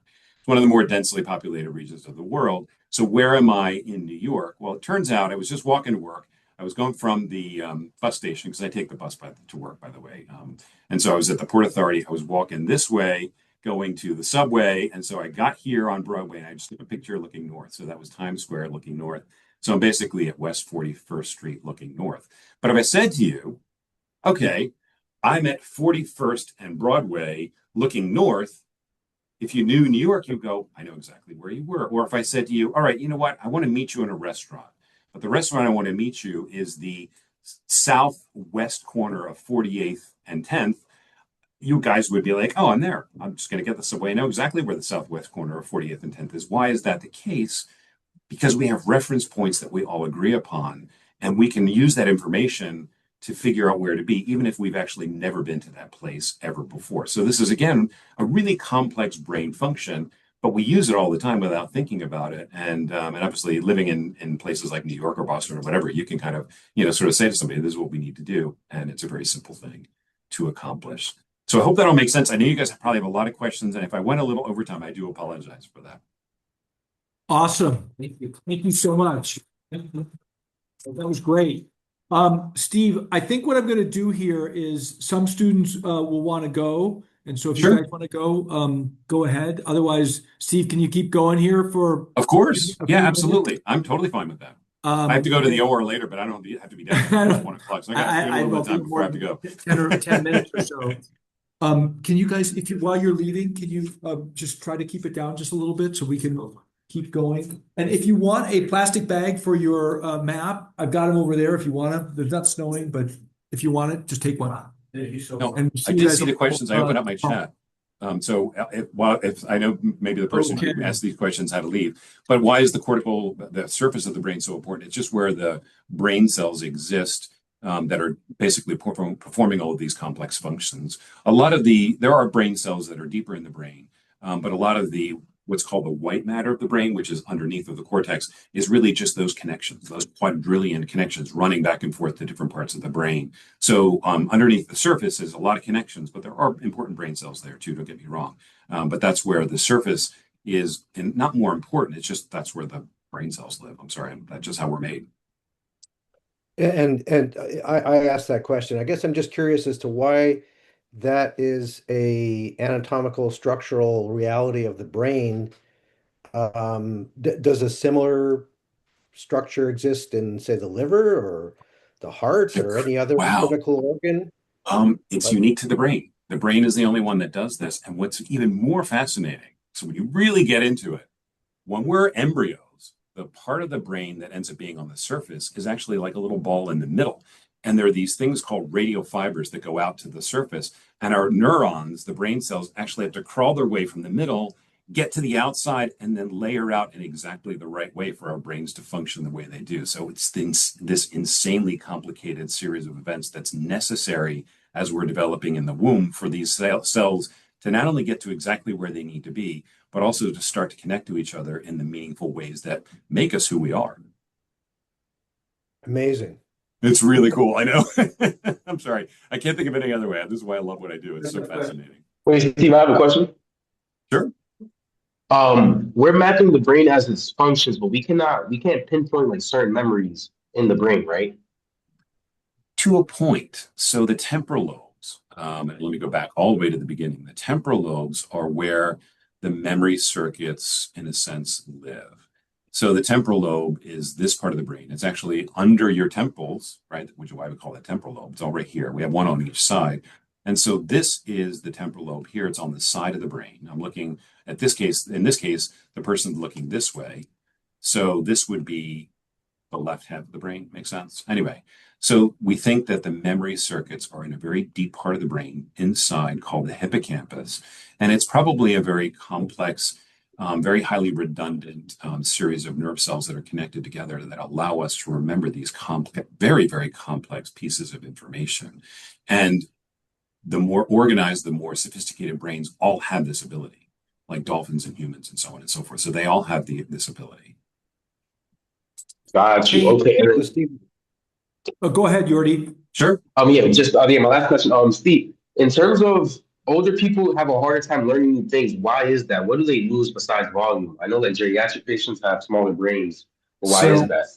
Yeah, it's a great question, and actually, it's partly you're right. So we all do lose brain cells through our life, so that's partly it. So there's just the natural aging process.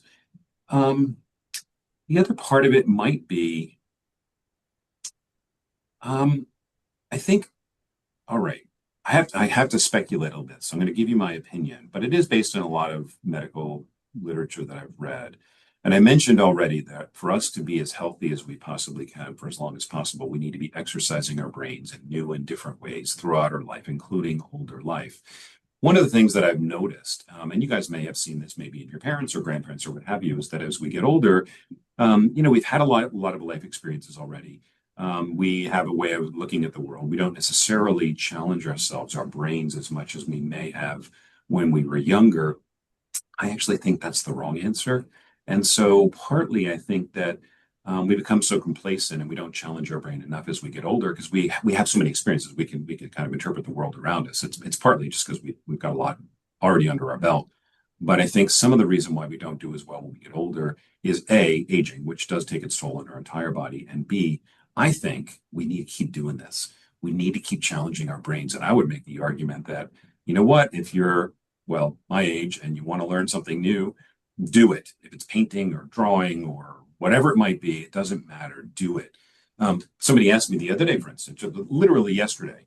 Well, I read a lot, so I'm always challenging my brain. I'm like, I appreciate that, but you're probably already so good at reading that you're not really challenging your brain that much. You got to do something new, something different. Does that make sense? But like I Yeah, said, 100%. our brains love challenges. Yeah, our brains love challenges. So constantly challenge your brain.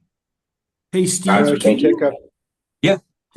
can you share with the group the comment that you made when we were talking a week ago or so about the energy that the brain uses relative to other functions, other senses?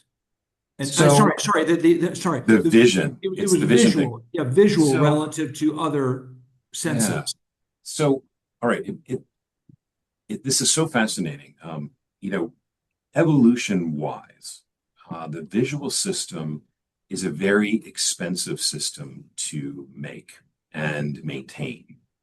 It requires a lot of energy, and it's basically our bodies are always repairing things and kind of keeping things going and so on and so forth. But it's an incredibly expensive function to have. But it obviously is incredibly important to have for us to do what we want to do. But more than that, evolution wise, the species that had the ability to see the world around them functioned better and probably escaped predators and were able to see, where the food sources were and all the rest much better than animals that couldn't. So it's an incredibly complex and a very expensive function to have, but it's one that is so incredibly helpful that we as organisms, as species, we invest all of this time and effort and energy into keeping it going because it's that important to us, right? If that makes sense. And can you further And so define expensive? So meaning it requires a lot to build these systems, and then once the system's built, you got to maintain the system. So it's a little bit of both. It's both building it, which is an evolutionary process. So Yeah. we think about like crabs and their vision, very, very different, or insects and their vision, very, very different than the kind of vision that we have as humans. But still, even rudimentary vision is incredibly evolutionarily advantageous. So it's an important thing to have, even in its most rudimentary form. What's interesting is when you get into these really weird, like cave species that for millennia or millions of years have lived in the dark, they've never been exposed to light, and they'd have no visual systems at all. They can still get around and do what they need to do, but they've never formed visual systems. And part of the reason they wouldn't do that is they never needed it. There was never any light for them to perceive. And because it's such an incredibly expensive organ system to make and maintain, basically they weren't going to waste the energy on it. They don't need it. They're never exposed to light, so they're never going to waste the energy to even build those systems in the first place. Super interesting when you think about it. Yeah. Got a question here from Santiago. Hi, I'm very interested in building. I like the. I mean, like a lot of reasons. I've been trying to learn how to play squash, and just yesterday I realized like the fact that maintaining my gaze on the ball has on like my accuracy and everything. I care a lot about attention and like fixing the gaze or like what you're looking at. It feels like I'm almost like metabolically regulated by where I'm looking. And I've also had like occasional ocular migraines, like they're very psychosomatic. And Sure. it seems to me like vision is very similar to thought, basically. And the eyes are so close to the brain, they almost seem like a part of the brain. I mean, do you have any ideas about that, like the vision versus thought division? Maybe it has to do with the vision versus language. So I don't. I don't I know. do. Obviously, vision is an important part of our brain function. So the actual light sensing organs, the eyeballs, are here, but all of the visual information processing occurs in the occipital cortex in the back part of our brain. And it's actually a pretty big part of our brain. It's that important. So we have to maintain not just the eyeballs, which perceive the light, but we have to maintain those systems that are constantly interpreting that visual information around us. That's the occipital lobes, the part of our brain. So to your point, I don't think you could separate out that from thinking. I'll give you a great example. All right. Let's say, and this actually is a measure of language function and visual function. It's all tied together in an incredibly interesting and complicated way. So let's say I give you the word cup. So now each of you guys thought of something different. You might have thought about, I don't know, like a paper coffee cup. You might have thought about a mug, right? Or maybe you were thinking fancy, like, oh, like a fancy little teacup with like that designs on it. You see where I'm going with it. But basically, we all have the same idea of what it is. It's an object that holds liquid, right? Now, let me give you a more specific example of how language and vision are tied together. If I describe to you a vehicle that generally has four wheels, it usually is bright yellow in its color and carries many passengers, usually twice a day, what would your first thought be? What is that thing? School bus. A school bus. And you can actually picture it in your brain. You know exactly. Now, you might have pictured the short one or the long one. You know where I'm going with this, but still, you know exactly in your brain what it looks like. That's where you can't separate out vision versus thought. It's all mixed together in an incredibly complicated way. And that makes it, I think, far more interesting. Thank you. Yeah, we got a question here, Michael. Sure. Going right off of that, I have a teammate who has aphantasia. Again, we also talked about that in my psychology class. So I've been thinking before and after since then, like about like the mind's eye and like the way when you say school bus, like I have a school bus in my head that I'm rotating. When you say cup, I'm thinking of like a little blue cup that's white on the inside, like paper. Like I have things I'm thinking of. What is the mind's eye? And then with people for people with aphantasia, like I can't imagine not being able to do that, but they function just fine. Like how I don't really have a question. Like what is that? What is the mind's eye? Right. Why? So I think in terms of the object we chose, in terms of what we thought of, it partly would be what's in our environment, maybe immediately or something very commonly, or it might go back to very literally a very specific sort of childhood or life experience that allows you or causes you to remember that thing a little bit more specifically. By the way, the oldest part of our brain is the part that smells and tastes. And it's called the archic cortex, the oldest part of the cortex. And it's thought to be, by the way, taste and smell are they overlap so much you can't pull them apart. Which is why when you go to like, I don't know if you guys have ever done wine tasting, you know what I mean? Like they tell you to smell it and all the rest. And the reason is because you can't pull apart these two functions. They've tried to do this with brain mapping and it overlaps so much you really can't. All right. The reason I mentioned all that was to kind of get to your point in terms of how a person could have one specific kind of maybe difficulty, but still manage to function quite well. Again, remember, all of these things are interconnected in such complicated ways that even if I don't have one specific skill, I probably can compensate for that through all of these interconnections in novel ways that it would allow me to function quite normally in our usual environment with computers and whatever else we surround ourselves with, if you see what I mean, so that to the other person, it probably would be inapparent. But to the person who has that problem, they may struggle with that and they might have to think quite a bit about how they accomplish the task that they have. But to an outside observer, they might go, "Oh, you seem fine. You see where I'm going with this." That's those 1 quadrillion connections. We can reroute those signals in lots of different ways to accomplish the tasks that we need to accomplish. Is there any use to being able to imagine images? Like, is there any evolutionary reason that like some people are able to, some people aren't? Is it just an error maybe or something like that? To imagine things. I have an answer, but it's not what you were thinking. All right. This is a theory, so you're gonna have to just bear with me on this one. So, why would it be important to have imagination? Why would that be an important brain function? Um, there's a concrete reason why, and let me kind of explain. So, all right, let's say I have a shoebox and I show you a pen that I have in my hand. I put it in the shoebox. I put the lid on the shoebox.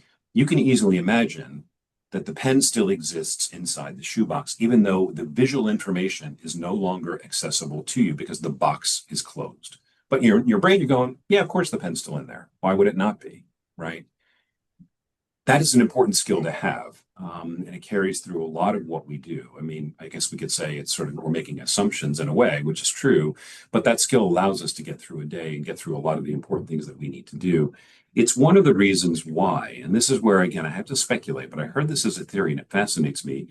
It might explain to some degree autism. And when a person has autism, they're incredibly concrete. The person is in the room, they exist. The person leaves the room, they no longer exist. They don't have the ability to, in a sense, imagine that that person could exist outside of their realm of vision and then return when the person wanted to. And it might explain why the socialization and some of the things that autistic people, in a sense, lack is because they don't have this ability to, in a sense, imagine that somebody could exist outside of their visual range. Does this make sense?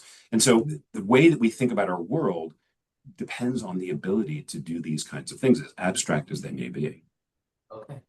Excuse me, is this the concept of object permanence that toddlers develop at a defined age? I don't know what the age Yeah, is. partly. Yeah, And, it's an incredibly important skill for us to have. Does that make sense? and Yeah. you're saying adults could lack the notion, the ability to to understand object permanence, that It's this pen possible. It inside the happens with box? certain brain injuries. I'm thinking autism more than anything. So that's something you'd be born with, but it could happen with enough brain injury, like an Alzheimer's, where so much of the brain is injured that no longer is that a function you can maintain or still have. Got a question over here. Yeah. Matthew. Hi there. So I'm planning on majoring in psychology, and Sure. I'm still kind of navigating what kind of, sections or fields, if you will, like I'm trying to maybe specialize in or take more classes on. And I'm just curious, like, what was your path to neuroscience, Ah. whether it was undergrad, grad school, or anything, and yeah, maybe why you maybe chose it over other ones, or just maybe some of your favorite parts about it, just out of curiosity. I have a very simple answer. It's in two parts, though, in a sense. So one is, and I'm sure you guys can't tell, I'm not passionate about this at all. So that's the first part. I really am not interested in this even a little bit. So that's my starting point.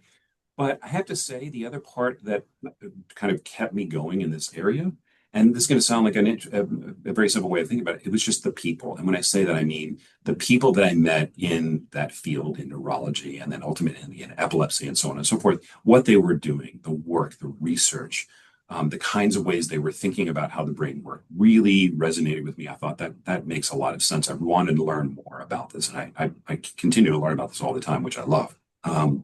The other is the people, meaning the stories that I hear every day. I see patients every day, and the stories that they bring to me and tell me about their seizures or about their neurological dysfunction, which is usually what they describe in a doctor's visit.